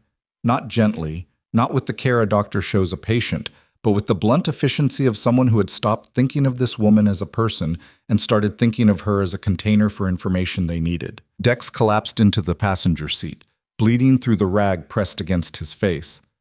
Lucian took the middle row and sat in silence, rifle across his knees, staring at nothing. Mila drove the way she did everything. Precise, controlled, slightly too fast for the conditions, her eyes flicking between the mirrors and the road with the mechanical rhythm of a metronome. She'd gotten out of the penthouse with 90 seconds to spare. Kessler hadn't been that lucky. The tactical team had breached from the roof and the service elevator simultaneously, a coordinated strike that left no exit route for a 63-year-old man who moved slowly and carried his value in his mind rather than his muscles. "Is he dead?" Serena asked from the back. "I don't know." Mila's voice was flat. The kind of flat that happens when someone has packed every emotion into a box and shoved it under the floorboards to deal with later. "They took him. That's all I saw. 4 men in tactical gear, zip ties, a hood over his head. They put him in a vehicle and drove west." "Toward the Catskills," Lucian said. "Probably." "Definitely." His voice hadn't changed since the warehouse. That hollowed-out quality, like a building after a fire. The structure standing, the interior gutted. "My father wants the financial trail contained. Kessler is the only person who can reconstruct it from memory. He won't kill him. Not immediately." "How long do we have?" "Until Magnus gets what he needs or decides Kessler won't give it. 48 hours. Maybe less." The van hit a pothole. Voss made a sound in the cargo area. Not words, just the involuntary grunt of a body, absorbing impact. Serena had tied her wrists with a zip tie and covered her eyes with a strip of cloth torn from Dex's jacket. The surgeon lay on her side on the corrugated metal floor, coat smeared with dust and something dark that might have been oil or might have been blood from one of the men on the warehouse floor. They crossed the George Washington Bridge at 10:47 p.m. The Hudson River was a black void below, snow falling into it and disappearing. New Jersey's lights glittered on the far bank, ordinary, indifferent. Commuters in cars around them stared at phones, listened to music, existed in a world where tonight was just another night.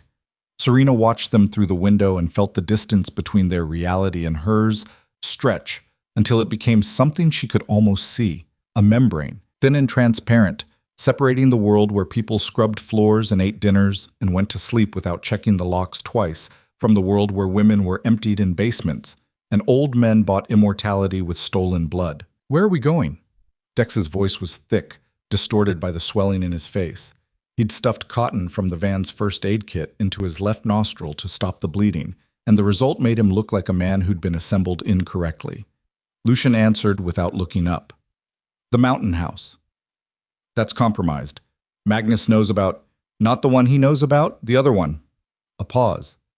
Dex turned his head, slowly, painfully. Since when is there another one? Since I stopped trusting my father 3 years ago and bought a property under a name he's never heard of. The van was quiet. Snow hissed against the windshield. The wipers beat a rhythm. Thump, thump, thump, steady as a pulse. Serena looked at Lucian. He felt her gaze and met it, and in that moment, in the greenish dashboard light of a stolen van heading north on the Palisades interstate, she saw something she'd never seen in his face before. Not grief, not rage, not the controlled blankness he wore like armor. Fear, not of Magnus, not of the tactical teams or the mercenaries or the collapsing world around them. Fear of himself, of what he was about to do, of the line he was about to cross, and the fact that once he crossed it, there was no version of Lucian Vale on the other side that resembled the one on this side. Patricide. I didn't say the word, didn't need to. It lived in the space between them, heavy and real, and Serena felt it the way you feel a change in cabin pressure. Something shifting in the air, something your body registers before your mind gives it a name. She reached across the gap between the seats and put her hand on his. He didn't pull away, didn't squeeze back. Just let it happen. Her palm against his knuckles, her warmth against his cold. And for 5 seconds, in a speeding van on a snowy highway, two people who had been broken by the same machine held on to each other with nothing but skin and the shared understanding that what came next would cost them everything. Then he moved his hand, gently, placed it back on the rifle. We need to interrogate Voss, he said. The mountain house sat at the end of a dirt road that hadn't been plowed.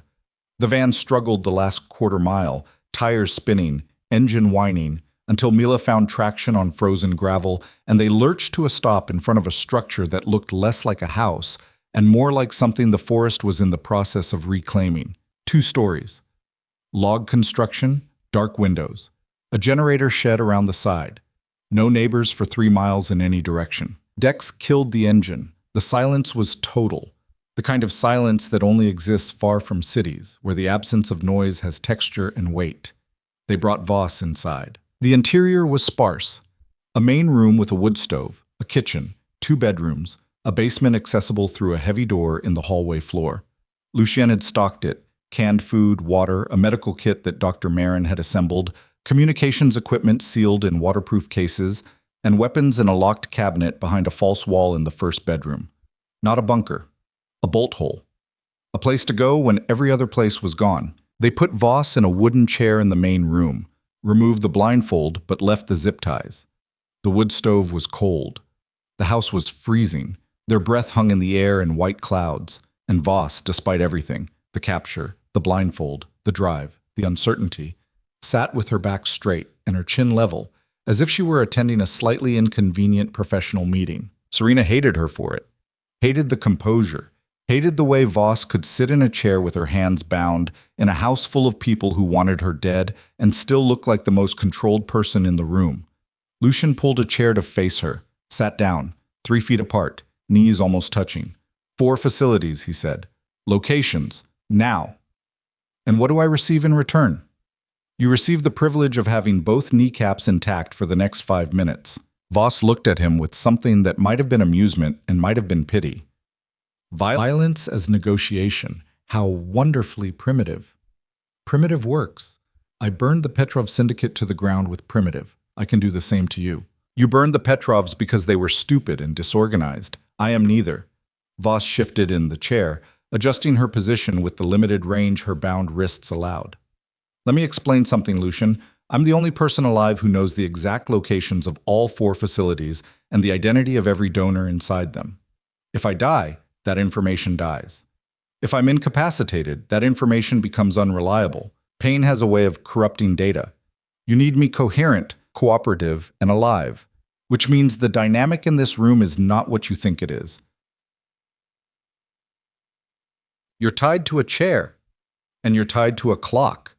Your father knows you have me. By now, he's already moving the donors.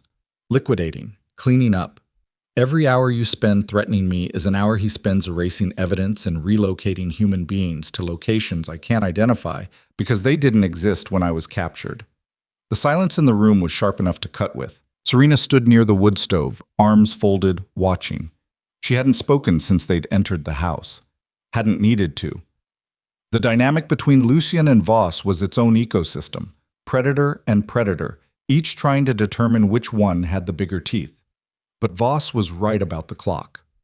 "What do you want?" Serena said. Both Lucien and Voss turned to look at her. Lucien's expression carried a warning. "I'm handling this." Serena ignored it. "You're a pragmatist," Serena said, stepping forward. "You branded my face with the same emotional engagement as filling out a form. You don't do anything without calculating the return. So what's your price? What do you want in exchange for the facility locations?" Voss studied her. That evaluating stare again.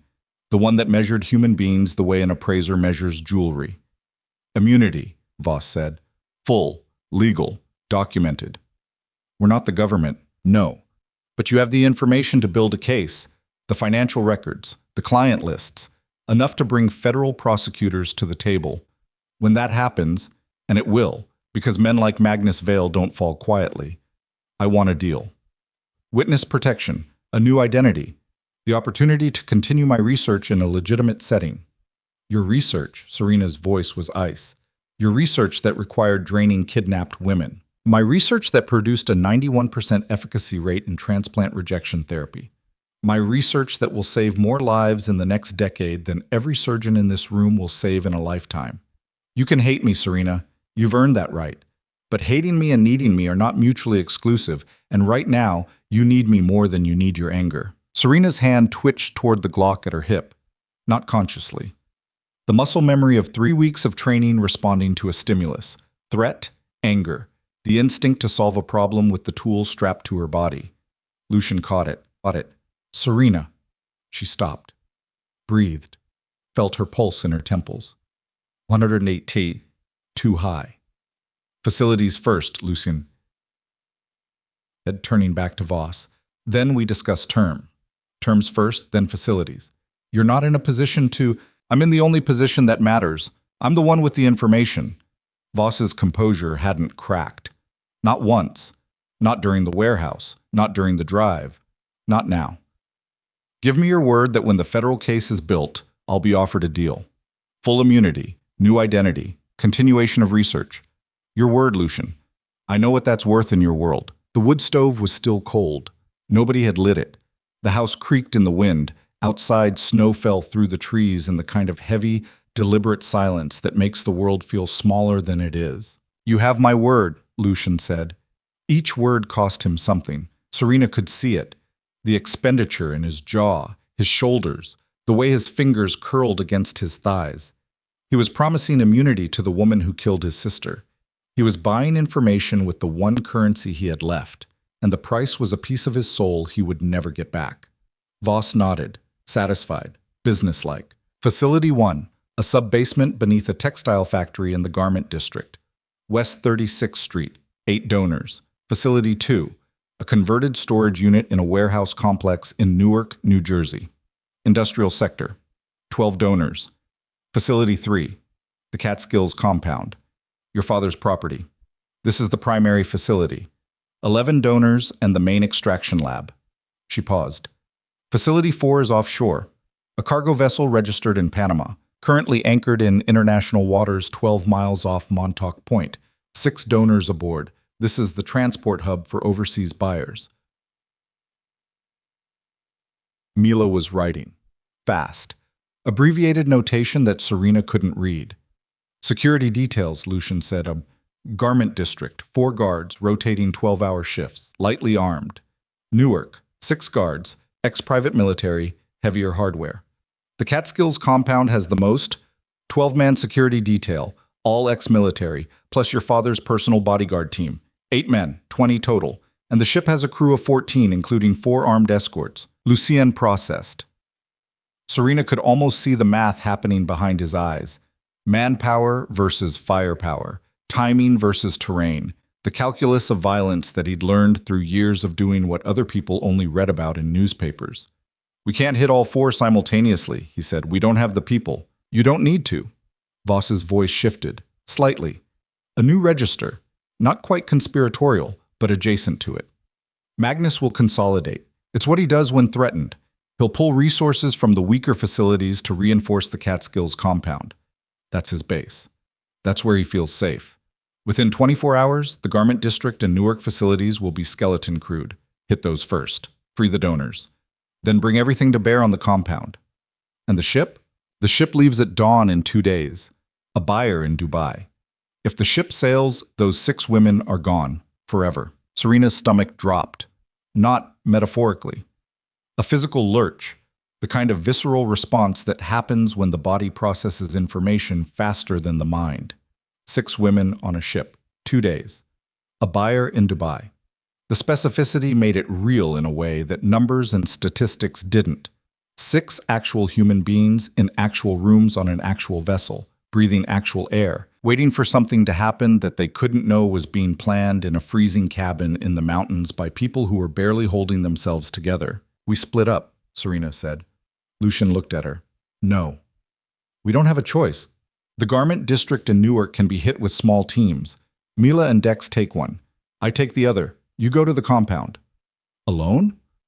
With whoever you can get. You still have contacts. People who owe you. People who want Magnus gone for their own reasons. And the ship? After. If we move fast enough, hit the city facilities tonight, the compound tomorrow. We can redirect to Montauk before dawn on the 2nd day. That's a fantasy. The timing doesn't... Lucien. She stepped closer. Close enough that the cold air between them became warm with breath. Those women on that ship are me. 4 months ago, they're me. Strapped down, branded, emptied. And if that ship sails, they disappear into a supply chain we'll never trace. I'm not going to stand here and calculate logistics while 6 people sail into the dark. He stared at her. The fear was still there, underneath, but something else was rising over it. Something that looked like the thing Serena felt in her own chest every morning when she strapped the Glock to her hip and checked the mirror and saw the brand on her cheek. That hot, corrosive determination that isn't courage exactly, because courage implies choice, and this felt more like compulsion. The inability to look away, the refusal to calculate the cost. Mila, Lucian said without breaking eye contact with Serena. Can you and Dex take the Garment District facility? Yes. No hesitation. Not even a question about details.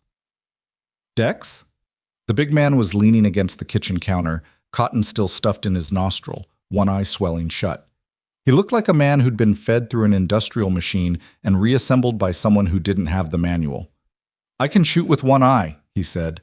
Done it before. Lucien turned to Serena.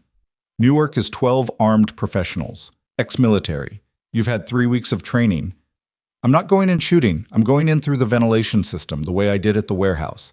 I find the donors. I get them out. If I have to fight, I fight. If I don't, I don't. And if you die? Then I die doing something that matters, instead of hiding in a train station waiting for my blood to give out. The words landed in the room and stayed there, occupying space, refusing to be argued with. Lucien looked at her, and she saw the exact moment he stopped seeing a patient, a victim, a woman he'd pulled off a marble floor, and started seeing something else. An equal.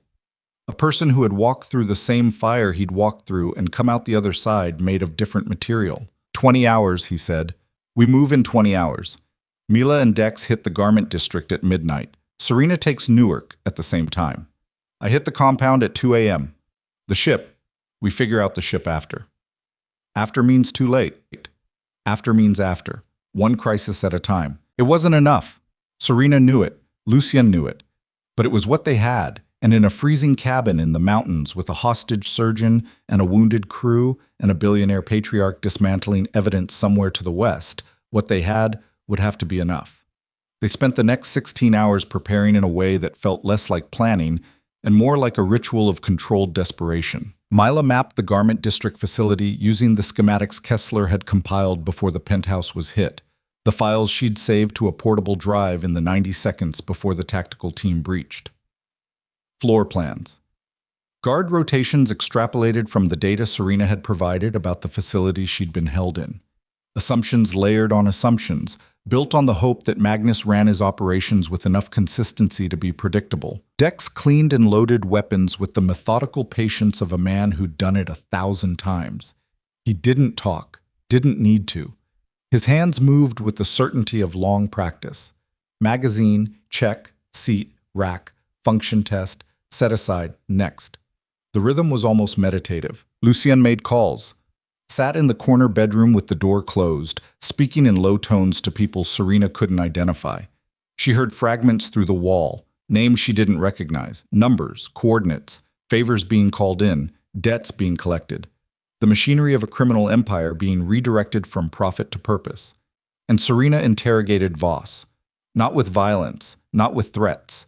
With something Voss found far more unsettling, clinical precision. She sat across from the surgeon in the main room, wood stove now lit and crackling, and asked questions the way she'd been trained to take a patient history. Systematic, thorough, leaving no gap unfilled. The extraction protocol. Walk me through it, step by step. Why? Because when I go into that Newark facility, I need to know exactly what those women are connected to so I can disconnect them without killing them. You designed the system. Tell me how to take it apart. Voss's composure flickered, just for an instant. The realization that her own expertise was being weaponized against her operation by a woman she'd once cataloged as inventory. She talked. For 2 hours. IV configurations. Monitoring equipment. The specific sequence required to safely discontinue an active extraction. Clamp the line, disconnect the venous access. Apply pressure. Monitor for vasovagal response. Assess hemodynamic stability before allowing the donor to stand. The medications stored on site. Midazolam for sedation, epinephrine for emergency resuscitation, saline for volume replacement. Serena absorbed every word. The surgeon's brain, the one Selena Voss had unknowingly helped sharpen by putting her through 4 months of involuntary medical education from the wrong side of the needle, processed the information, organized it, filed it in the mental architecture of a woman who had once held a beating heart in her hands and kept it pumping. When Voss finished, Serena stood up. One more question. Ask. My blood. The Orem protocol treatments. If your facilities are shut down and the supply chain is destroyed, what happens to the patients currently receiving therapy? Voss was quiet for a long time. The wood stove popped. Outside, the wind moved through the trees with a sound like breathing. Some of them will be fine. The treatments are courses, not lifelong dependencies. Patients who've completed their protocols will retain the benefits. A pause. But the patients mid-treatment, the ones with active transplants still in the stabilization window, if the therapy is interrupted, she didn't finish. How many? Approximately 230. Serena felt the number land in her body the way a diagnosis lands. Heavy, specific, carrying the weight of individual lives she would never see. 230 people who might die if she succeeded tonight. 230 people who were alive because of blood stolen from women like her. That's not your burden, Voss said, reading her face with the same clinical precision Serena had just used on her. You didn't create this equation. You're not responsible for both sides of it. I know that. Do you? Because you have the look of someone calculating whether the rescue is worth the cost. And I promise you, that calculation will paralyze you if you let it. Serena looked at the brand on her reflection in the dark window. The circle. The line. Patient 31. The most valuable product in a supply chain she hadn't known existed. I'm not paralyzed, she said. I'm angry. There's a difference. She walked to the bedroom where Lucien was finishing his calls. He looked up when she entered. His phone was on the bed. His face was the face of a man who had just traded every favor he'd ever earned for one night of borrowed manpower. I have 11 men, he said, from 3 different crews. None of them like each other. None of them like me. But they all have reasons to want Magnus Vale gone. Will they hold? Long enough. Maybe. That's not reassuring. It's not meant to be. It's meant to be honest. Serena sat on the edge of the bed.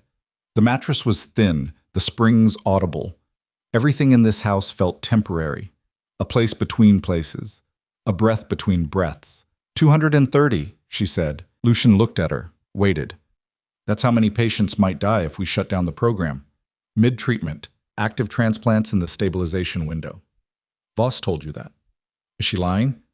Probably not. She lies about motivation, not data. The data is her leverage. So we're going to save 37 women and potentially condemn 230 others. The fire in the wood stove had burned down to embers. The room was cooling. Lucian sat on the bed beside her, not touching, but close enough that she could feel the heat of him through the gap between their bodies. You want me to tell you it's worth it, he said. I want you to tell me the truth. The truth is there's no clean version of this. The truth is every door we walk through tonight has bodies behind it. Some we're saving, some we're not. The truth is, I'm about to assault my own father's compound with hired muscle and a personal grudge, and I might die there. And if I don't die there, I'll have to live with whatever I had to do to survive. And the truth is, he stopped, looked at his hands. The hands that had built an empire and burned another one and caught her head on a marble floor at 2 a.m. The truth is, I'm afraid, not of dying, of who I am when I'm done.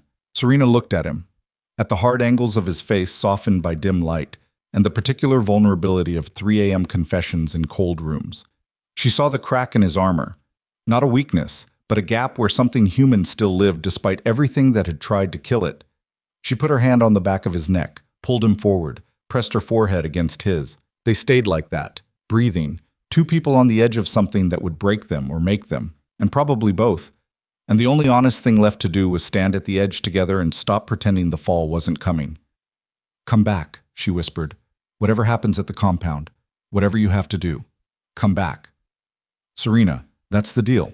That's my price. You come back. He pulled away, looked at her. Those gray eyes, pale, sharp, carrying the weight of every person he'd ever lost and every line he'd ever crossed, searched her face for something. Whatever he found, it wasn't peace, it wasn't certainty, but it was enough. Okay, he said. At 11:48 p.m., the vehicles split. Mila and Dex took the van south toward Manhattan. Serena took a sedan Lucien had stashed in a storage unit 2 miles from the cabin.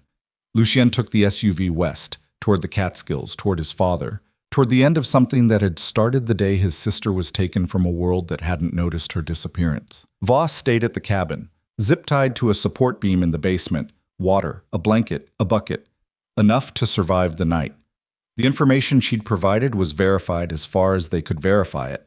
Mila had cross-referenced the facility addresses with satellite imagery and thermal signatures, and the data aligned. Serena drove south alone. The highway was nearly empty. Snow fell steadily, the headlights cutting white tunnels through the dark, and the sedan's heater rattled with the effort of keeping the cold at bay. The Glock sat on the passenger seat. A medical bag was in the back, IV supplies, saline, gauze, epinephrine, a portable hemoglobin reader. The surgeon's kit and the soldier's weapon, side by side on the seats of a stolen car, and somewhere between the two, the woman driving. Newark.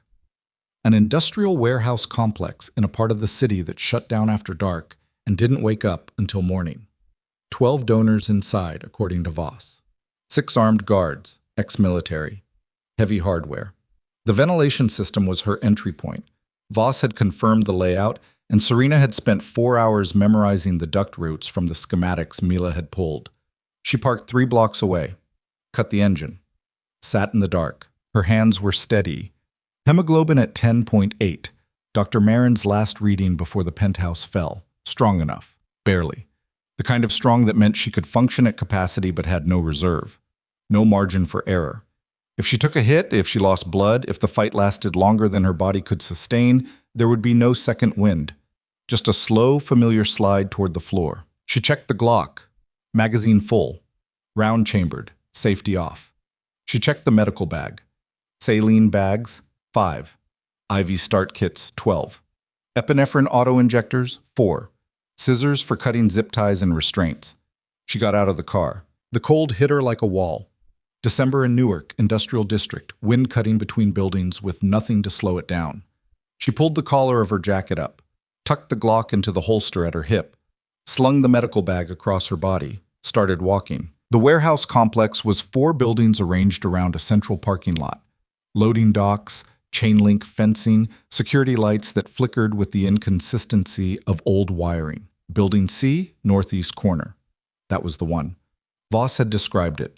a converted cold storage facility originally built for a seafood distributor, retrofitted with medical equipment and divided into individual rooms using prefabricated walls. Serena found the ventilation access on the building's north face, a large intake duct, ground level, covered by a mesh screen that was bolted to a concrete housing.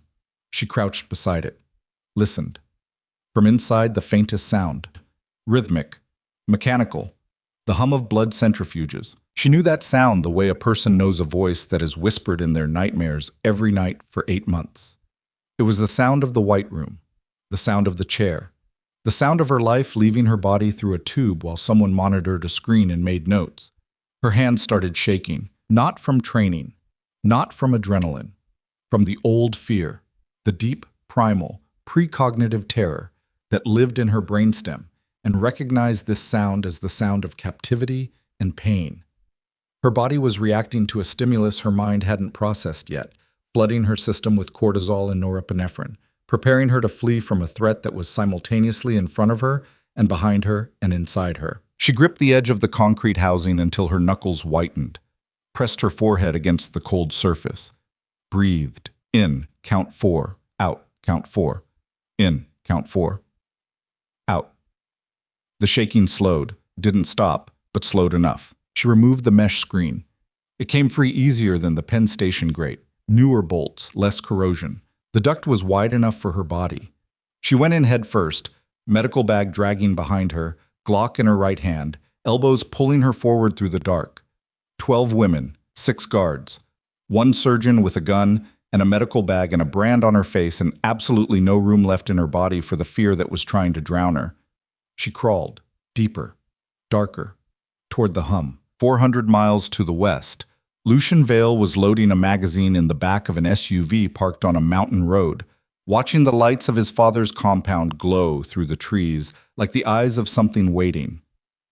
11 hired guns sat in 2 vehicles behind him, men he'd never trusted and would never trust, checking their own weapons with the casual efficiency of people who had done this kind of work enough times to stop thinking about the parts that should bother them. The compound sat at the end of a private road, behind a gate, behind a wall, behind 20 armed men who were paid extremely well to keep the world outside.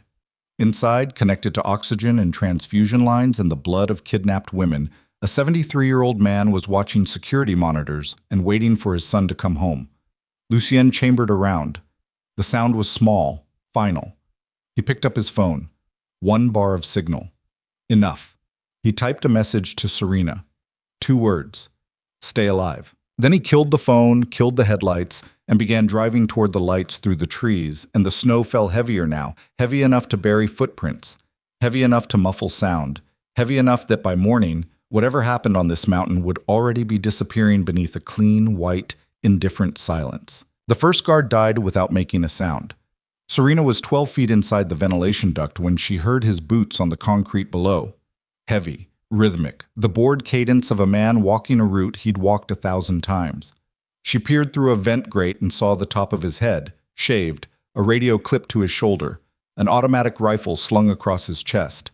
He stopped beneath her, reached for the radio, started to speak. She kicked the grate out and dropped. 8 feet of free fall.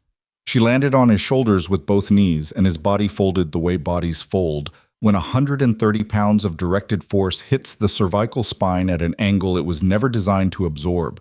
They went down together. His skull hit the concrete. The sound was wet, final, like a melon dropped from a counter. His radio skittered across the floor, crackling with a voice that said, "Post 4, check in," and received no answer. Serena rolled off him, crouched. Her breath came in short, ragged pulls. Her hands were shaking again, not from fear this time, but from the shock of physical contact with a falling body, the sudden intimacy of violence, the way his neck had felt under her knees when it gave way. She didn't look at his face. She couldn't afford to. She picked up his radio, pressed the transmit button, lowered her voice to something approximating male. Post 4, clear. A pause. Static. Then, copy. She had minutes. Maybe less. The corridor ahead was lit with the same flat institutional fluorescence she knew from her captivity, that particular shade of white that stripped everything of color and warmth and made the world look like an operating theater. Prefabricated walls divided the space into rooms. Each room had a steel door with a small observation window at eye level. Through the first window, she saw what she'd been seeing in her nightmares for 8 months. A woman, mid-20s, lying on a reclining medical chair with an IV in her left arm and a blood collection system running from a catheter in her right antecubital vein. The centrifuge beside her hummed. That sound, that specific sound, separating plasma from red cells, while a monitor displayed vitals in green numbers. Heart rate, blood pressure, hemoglobin. The woman's eyes were closed, sedated, alive but just barely present, existing in the twilight space between consciousness and chemical oblivion where the Covenant kept its inventory. Serena opened the door. Her hands moved on autopilot. The surgeon's hands. Clamp the collection line. Disconnect the venous catheter. Apply pressure, hold, 3 minutes minimum to prevent hematoma. Check the IV. Saline, running at maintenance rate. Keep it connected. Assess hemodynamics. Pulse steady. Blood pressure low but stable. Hemoglobin on the monitor reading 7.8. Critical but manageable. She leaned close to the woman's ear. Can you hear me? My name is Serena. I'm a doctor. I'm getting you out. The woman's eyes opened, dilated, confused. The midazolam was still working, blurring the edges of reality, making the world soft and disconnected. But somewhere behind the chemical haze, something registered. A word. A voice. The first voice in however long that wasn't giving orders or checking outputs. Stay with me, Serena whispered. Stay awake. I need you to stay awake. She moved to the next room. And the next. And the next. 12 rooms. 12 women. 12 versions of the chair she'd spent 4 months in. The needle, the tube, the hum. Each one hit her like a defibrillator pulse. A jolt of recognition so visceral it was almost physical, her body remembering what her mind had tried to file away. The smell of the iodine, the temperature of the rooms, always cold, always precisely 64 degrees, because cold slowed the metabolism and extended the window between extractions. She disconnected them one by one, applied pressure, checked vitals, left IVs running, spoke to each of them in the same low, steady tone she'd used in the trauma bay at Columbia Presbyterian, the voice that said, I see you, you're real, this is happening, and it's going to end. 9 women disconnected, 3 to go. She was in the 10th room when the alarm hit. Not a siren. A sound. A rapid electronic pulse that echoed through the facility's speakers and turned the fluorescent lights from white to red in a single, violent shift. Someone had found the guard. Someone had checked the collection systems and seen the lines clamped, the readings flatlined, the inventory going offline, 1 room at a time. Footsteps. Running. Multiple. Coming from the east corridor. Serena had the 10th woman disconnected and was applying pressure to the catheter site when the door behind her banged open and a guard filled the frame. Young, panicked, rifle up, finger on the trigger. He saw Serena crouched over the patient and his eyes went wide with the particular confusion of a man encountering something his training hadn't prepared him for. She didn't give him time to resolve the confusion. The Glock was in her hand before the thought finished forming. She fired twice from a crouch. The first round caught him in the vest, center mass, the way Dex had drilled into her, but the body armor absorbed it, and he staggered instead of falling. The second round went low and left, hitting the doorframe.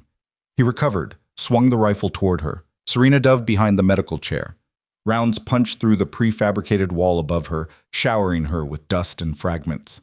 The woman on the chair screamed, a raw, primal sound that cut through the sedation like a blade through gauze. Serena fired again. This time from the floor, angle upward, the way Lucian had taught her during those early morning sessions. Aim for what the vest doesn't cover. Throat, face, pelvis.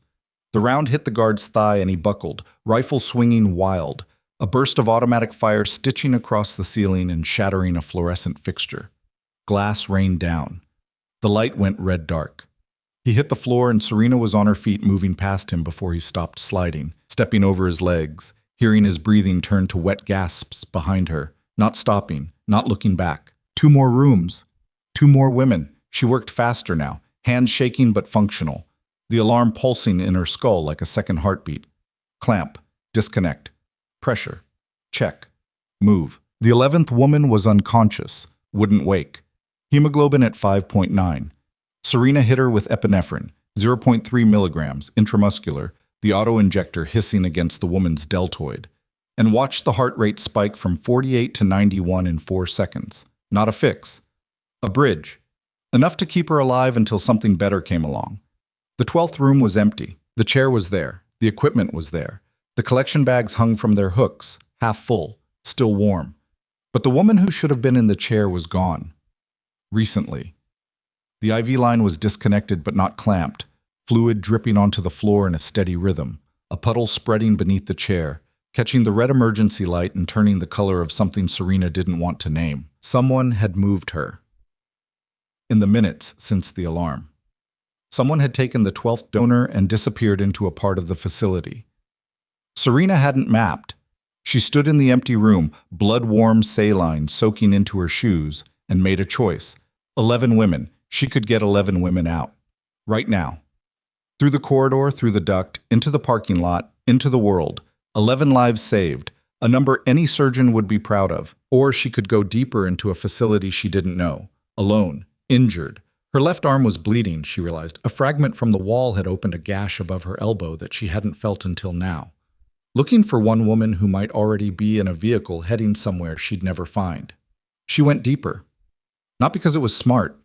Not because it was tactical. Because 4 months ago, she was the woman in the chair, and nobody came deeper for her. The corridor ended at a freight elevator, industrial, old, the kind with a gate you pull manually. She pulled it, stepped inside, hit the only button, down.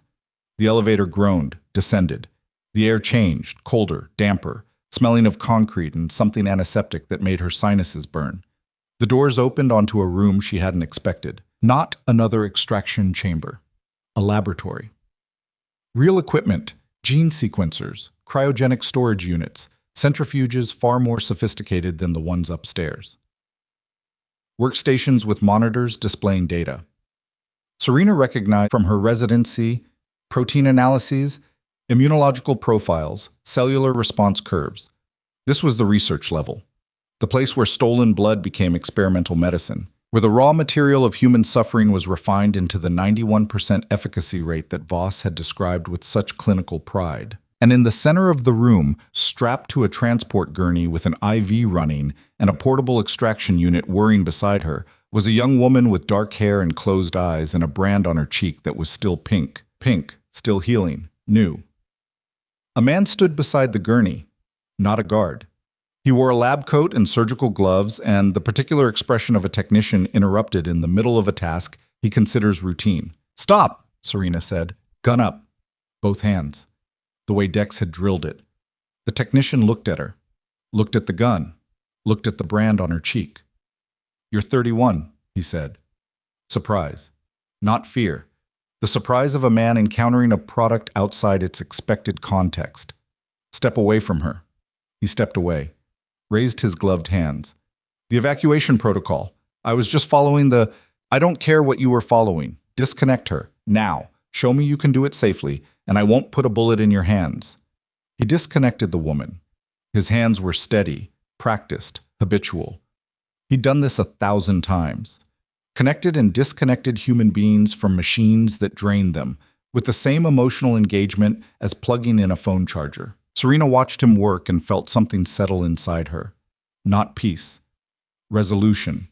The understanding that the world contained people like this man.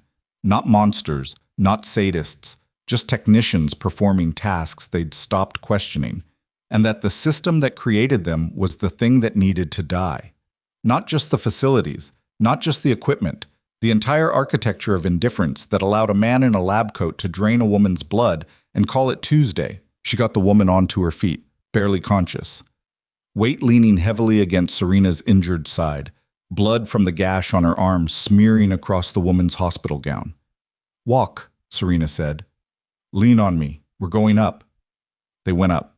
It took 47 minutes to get 12 women out of the Newark facility and into the parking lot. 47 minutes of half-carrying, half-dragging sedated and disoriented human beings through corridors and upstairs and through a loading dock door that Serena kicked open with a force that came from somewhere deeper than muscle.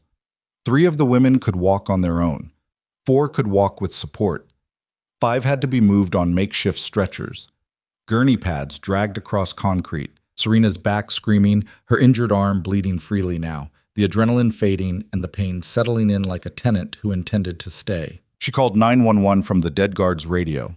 Didn't give her name, gave the address. Said 12 women need medical attention. They've been held against their will. Bring ambulances. Hung up. Dropped the radio. Then she sat on the frozen asphalt of the parking lot, in the dark, in the cold, surrounded by 12 women who were blinking at the sky as if they'd never seen it before. And she pressed her hand against the gash on her arm and waited for the sound of sirens. They came. Eventually. Everything comes eventually. 400 miles west, the compound was burning. Lucien's assault hit the outer wall at 2:07 a.m. 11 men with cutting tools and suppressed weapons, breaching from 3 points simultaneously, while a diversionary explosion at the main gate drew the perimeter guards east. The plan was clean. The execution was not. 3 of Lucien's hired men went down in the first 4 minutes. The compound's security was better than projected. Not just ex-military, but coordinated, communicating, falling back to interior positions, with a discipline that suggested someone had planned for exactly this scenario. Magnus. The old man had war-gamed his own son's attack and trained his people accordingly. Lucien fought through the east wing with 4 remaining men, room by room, the sound of gunfire and shattering glass filling the mountain air with a violence that sent birds erupting from trees a mile away. He took a round in the left side. Body armor caught most of it, but the impact cracked 2 ribs and the pain was a white-hot wire threaded through his torso every time he moved. He found the medical wing on the compound's second sublevel. 11 women, all connected to extraction equipment, all sedated, all alive. He found Kessler in a locked room adjacent to the lab. The forensic accountant was bruised, dehydrated, zip-tied to a chair, but intact. They hadn't broken him. 63 years old, wire-rimmed glasses cracked, and he hadn't given them a single password, a single account number, a single piece of the financial architecture he'd spent weeks assembling. "You look terrible," Kessler said when Lucien cut his restraints. "You should see the other guys." "I can hear them." The gunfire was still going. Lucien's remaining men were holding the corridors, but barely. The compound's security was regrouping. Lucien left Kessler with a weapon and went deeper. The old man's chamber was at the end of a corridor that smelled like disinfectant and money. A heavy door, biometric lock. Lucien put 3 rounds into the panel and kicked it open. The room inside was warm, temperature-controlled, quiet, except for the hiss of an oxygen concentrator and the steady beep of a cardiac monitor. Hospital equipment arranged around a bed, IV stands, transfusion lines. The soft hum of the machines that kept Magnus Vale alive. Magnus sat upright in the bed, not lying down. Sitting, propped against pillows, wearing a cashmere robe over a hospital gown, oxygen cannula in his nose, thin hands resting on the blanket. He looked like what he was, a 73-year-old man who should have been dead years ago and had purchased every additional breath with someone else's blood. He looked at his son. Lucien stood in the doorway. Rifle in his right hand, barrel down, left hand pressed against his cracked ribs. Blood on his face, not his, someone else's. And the particular look of a man who has fought his way through a building full of people trying to kill him and has arrived at the place he was always heading. "Sit down," Magnus said. His voice was thin, papery. The lungs behind it were scarred tissue, and scar tissue doesn't resonate. "You're bleeding. I'm not here to sit. You're here to kill me." Not a question, an observation, delivered with the same flatness Lucien used when stating facts. The son had learned it from the father. "Give me a reason not to." Magnus smiled. It was a terrible smile, not cruel, not warm, just the expression of a man who had moved past the normal range of human emotion and existed in a place where dying and killing and being killed were all just variations of the same administrative process. "I can give you 230 reasons. The patients on the Orem protocol, the transplant recipients, the autoimmune patients, the children with rejection complications who are alive today because of what I built." He coughed. Wet. The fibrosis was always there underneath, regardless of what the stolen blood did to slow it. "You can destroy me, Lucien. You probably should. But the research, the data, that has value beyond anything you or I represent. You kidnapped women. You drained them. You killed my sister. Elise was a tragedy. A failure of this protocol that has since been corrected. Don't say her name." The words came out quiet, almost gentle. but they carried a weight that silenced the room. Magnus looked at his son. For a long moment. The cardiac monitor beeped. The oxygen hissed. The compound was still echoing with distant gunfire, the sound muffled by concrete and distance but present, a reminder that the world outside this room was falling apart. I was afraid of dying, Magnus said. That's the truth. Not the noble truth, not the version with clinical trials and medical breakthroughs. The real truth. I was afraid of dying, and I found a way to not die, and I didn't care what it cost because the alternative was a box in the ground, and I couldn't. His voice broke. The first crack. The first evidence that underneath the cashmere and the monitors and the empire of stolen blood, there was still something that remembered what it meant to be human. I couldn't accept that. I wasn't built to accept that. Nobody is. Then you understand. I understand. I don't forgive. Lucian raised the rifle.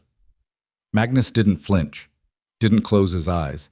He looked at his son with an expression that might have been pride, or might have been recognition, or might have been the simple, exhausted acceptance of a man who had run out of blood to buy and time to spend. The research data is on the server in the next room, Magnus said. The encryption key is Elise's birthday. I used her birthday. He paused. Something moved across his face. Not a smile, not grief, something between the two. I used her birthday because I wanted to remember her every time I accessed it. That's the closest thing to love I was capable of. I know it's not enough. It's not. I know. Lucian lowered the rifle, not because he forgave, not because the research mattered, or the 230 patients, or the plea of a dying man who'd built his survival on the bodies of others. He lowered it because pulling the trigger would make him the same thing, a man who solved the problem of human suffering by creating more of it. He took out his phone, called a number, spoke 4 words. Federal team, move in. Then he walked out of the room and left his father to the machines and the monitors and the slow, mechanical countdown of a life that had been extended far past the point where it deserved to continue. The arrest took 3 days. Federal agents, coordinated across 4 states, dismantled what remained of the Covenant's infrastructure with the surgical precision that only becomes possible when someone hands you the entire blueprint. Kessler's financial records, reconstructed from backup drives Mila had secured, provided the roadmap. Voss's testimony, delivered from the basement of a mountain cabin in exchange for the immunity deal Lucian had promised, provided the names. 37 women were recovered from facilities in 3 states, and 1 offshore vessel intercepted 12 miles off Montauk Point by the Coast Guard at dawn on the 3rd day. The 6 women aboard the Panamanian cargo ship were malnourished, anemic, and branded, but alive. All of them. 49 women total, including the 12 from Newark. 49 women who would need years of medical care, therapy, and the slow, brutal work of rebuilding a life that someone else had dismantled. Magnus Vail died 11 days after his arrest. Not from violence, from the simple cessation of the treatments that had kept him alive. Without the Orem protocol, without the stolen blood, the pulmonary fibrosis reclaimed what it had always been owed. He died in a federal medical facility with an oxygen mask on his face and handcuffs on his wrists, and nobody held his hand, and the cardiac monitor flatlined with a sound that was quiet and final and completely indifferent to the empire that had been built to prevent it. Selena Voss entered witness protection. Serena never learned her new name. Didn't want to. The woman who had branded her face and called her patient 31 disappeared into the bureaucratic machinery of the federal government and became someone else in a place Serena would never visit. The immunity deal held. The research data was transferred to legitimate pharmaceutical institutions under federal oversight.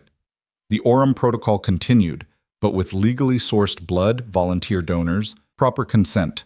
The 91% efficacy rate held. Transplant patients lived. The science, stripped of its horror, worked. Serena let that sit in her chest for a long time. The knowledge that the worst thing that ever happened to her had produced something that saved lives. She didn't make peace with it. Peace wasn't the right word. She acknowledged it the way a surgeon acknowledges a complication.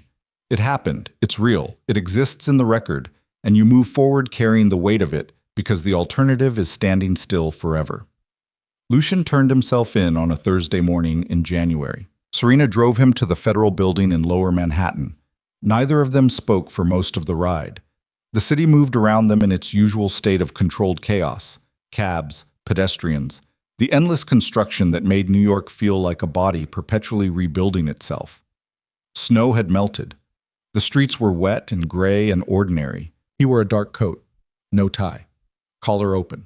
The same way he'd looked the night she met him, minus the blood and the rifle and the weight of a war that hadn't started yet. The lawyers say 3 to 5 years, he said, with cooperation, testimony, full disclosure of the network's financial structure. I know, I talked to them. They said you called 6 times. 7. A silence. The car stopped at a red light. A woman crossed in front of them, pushing a stroller, talking on her phone, laughing at something the person on the other end said. The kind of small, thoughtless joy that exists everywhere in the world if you're not paying too much attention to the parts that aren't joyful. The foundation paperwork is filed, Serena said. The Holloway Foundation. Trauma recovery for trafficking survivors. Medical care, therapy, housing, legal support. Kessler helped structure the finances before he retired. Kessler retired? He said he was too old for this and moved to Vermont. He's growing tomatoes. Almost. Lucian smiled. The ghost of it moved across his mouth and disappeared before it fully formed, like something that had forgotten how to exist but was trying to remember. The clinic opens in March, Serena continued. Midtown. I found a space near Penn Station. He looked at her. Near Penn Station. Yes, something passed between them. Not a word. Not a gesture. The shared memory of a marble floor at 2 a.m., a broken mop handle, a hand catching a falling head. The place where everything started. The light turned green. She drove. They parked outside the federal building. Lucian didn't move to open the door. He sat in the passenger seat, hands on his knees, looking at the building through the windshield, the way a man looks at something he's been heading toward his whole life and has only just recognized. Serena. Yeah, the night I found you, in Penn Station. He paused, choosing words the way a man chooses his steps on unstable ground. I wasn't there for the train announcements. I told you that because the truth was worse. She waited. I was there because I was going to step in front of the 215 to Trenton. The words entered the car and changed the air inside it. Serena's hands tightened on the steering wheel. Her knuckles went white. She didn't turn to look at him. She couldn't, because if she did, the thing building behind her eyes would break loose, and she needed it to stay contained for 3 more minutes. The war was over, he said. The network was destroyed, and I was still empty. The same emptiness that was there before Elise died, before the covenant, before any of it. I'd built my entire life around a purpose, and the purpose was gone, and what was left was just a man standing in a train station at 2 a.m. with nothing to go home to and nothing to get up for. And then I fell, Serena said, and then you fell. The silence was different now. Not heavy, not empty. Full. Full of everything that had happened between a marble floor and a parked car, between a broken woman and a breaking man, between the first night and this one. 3 to 5 years, Serena said. I'll be here. You don't have to. I know I don't have to. I'll be here. He looked at her. She looked at him. The federal building waited. The world waited. Everything waited for the moment when he would open the door and step out and become something else. Not a crime lord, not a destroyer, not the most feared man on the East Coast, but a man who had done terrible things and extraordinary things, and was now choosing to stand still long enough for the system to catch up with him. He opened the door, stopped, turned back. When I get out, he said, when this is done, I'm going to ask you something. I know. You know what it is? I'm a surgeon. I'm trained to read the signs. She paused. The answer is yes. He looked at her for one more second, one more breath. Then he got out of the car and walked toward the building without looking back, and Serena sat in the driver's seat and watched him go and let the thing behind her eyes finally break loose. And it wasn't grief, and it wasn't relief, and it wasn't joy. It was all of them, combined, inseparable, the way blood carries oxygen and waste in the same stream. Years passed, the way years do. Not dramatically, not cinematically, in the slow, unglamorous accumulation of days that don't individually mean anything but collectively mean everything. The Holloway Foundation grew. The clinic near Penn Station opened in March, and by June had a waiting list. Serena hired 3 trauma surgeons, 4 therapists, 2 social workers, and a woman named Dana, who had been a donor in the Garment District facility and now ran the front desk with the fierce efficiency of someone who understood exactly what the women walking through the door were carrying. Serena operated. She returned to surgery, not at a hospital, not in a residency, but in her own clinic, treating the physical aftermath of captivity. Malnutrition, anemia, scarring. The brand removals were the hardest. She performed them herself, one at a time, laser and graft and the painstaking reconstruction of skin that someone else had destroyed. Each time she removed a brand from another woman's face, she looked at her own in the mirror afterward and left it where it was. Not because she couldn't remove it, because she chose not to. It was hers. It was what happened. And erasing it would be a lie told to a mirror by a woman who had decided, at some point between a train station floor and a parking lot in Newark, that she was done lying. Mila ran security for the foundation. Dex drove. Not because he had to, because he wanted to. The big man with the crooked nose and the one eye that never fully recovered from the warehouse beating found something in the daily routine of driving survivors to appointments and standing outside doors while they cried in therapy that he hadn't found in any of the years he'd spent standing outside different doors for different reasons. Kessler sent tomatoes from Vermont. Once a month. A crate of them, red and misshapen and absurdly perfect, with a handwritten note that always said the same thing. The accounts are balanced. Serena understood what he meant. And on a winter evening, 3 years and 4 months after a man walked into a federal building and didn't look back, Serena stood outside her clinic near Penn Station and watched the snow fall. Soft snow. The kind that comes down slowly, deliberately, as if it has nowhere to be and all the time in the world to get there. The clinic was closing for the night. Inside, the lights were warm. Dana was locking up. A woman who had arrived that morning, new, scared, still wearing the hospital bracelet from her ER visit, was asleep on the couch in the recovery room with a blanket pulled up to her chin and a look on her face that was not yet peace but was no longer panic. Serena heard footsteps. She didn't turn around. She knew the weight of them, the rhythm, the particular cadence of a man who had learned to move quietly in spaces where noise could kill you, but was now walking on a public sidewalk in Manhattan and letting his footsteps be heard because he had nothing left to hide. He stopped beside her. Thinner. Older. 3 years and 4 months written on his face in lines that hadn't been there before. His hair was shorter. His eyes were the same. Gray, sharp, carrying everything they'd always carried. But something behind them had changed. Not softened. Settled. The way sediment settles at the bottom of disturbed water. Not gone. Just no longer in motion. He looked at the clinic. At the women visible through the windows. At the warm light spilling onto the snowy sidewalk. You built this, he said. We built this. He looked at her. At the brand on her cheek, uncovered, unconcealed, worn the way a soldier wears a medal. Not with pride exactly, but with the refusal to pretend it isn't there. I had a speech prepared, he said. In my head. For 3 years. I practiced it, revised it, had the whole thing memorized. And I'm standing here and none of it matters. Then don't say it. I have to say something. You don't. She turned to face him. The snow fell between them, around them, on them, soft, patient. The city hummed in the background, alive and indifferent and beautiful in the way only a place that has seen everything can be beautiful. You just have to be here. He reached for her hand. She gave it. His fingers were cold. Hers were warm.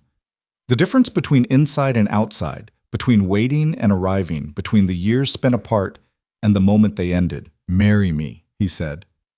Not a question, not quite a statement. Something between the two.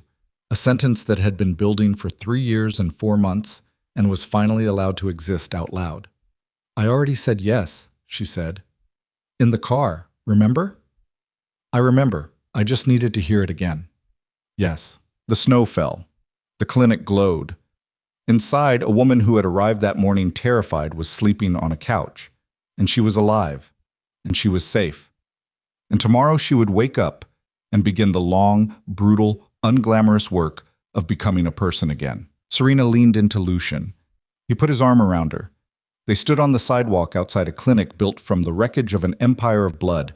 2 people who had found each other on a marble floor at 2 a.m. and fought their way through the darkest thing either of them had ever known, and come out the other side, not whole. Never whole.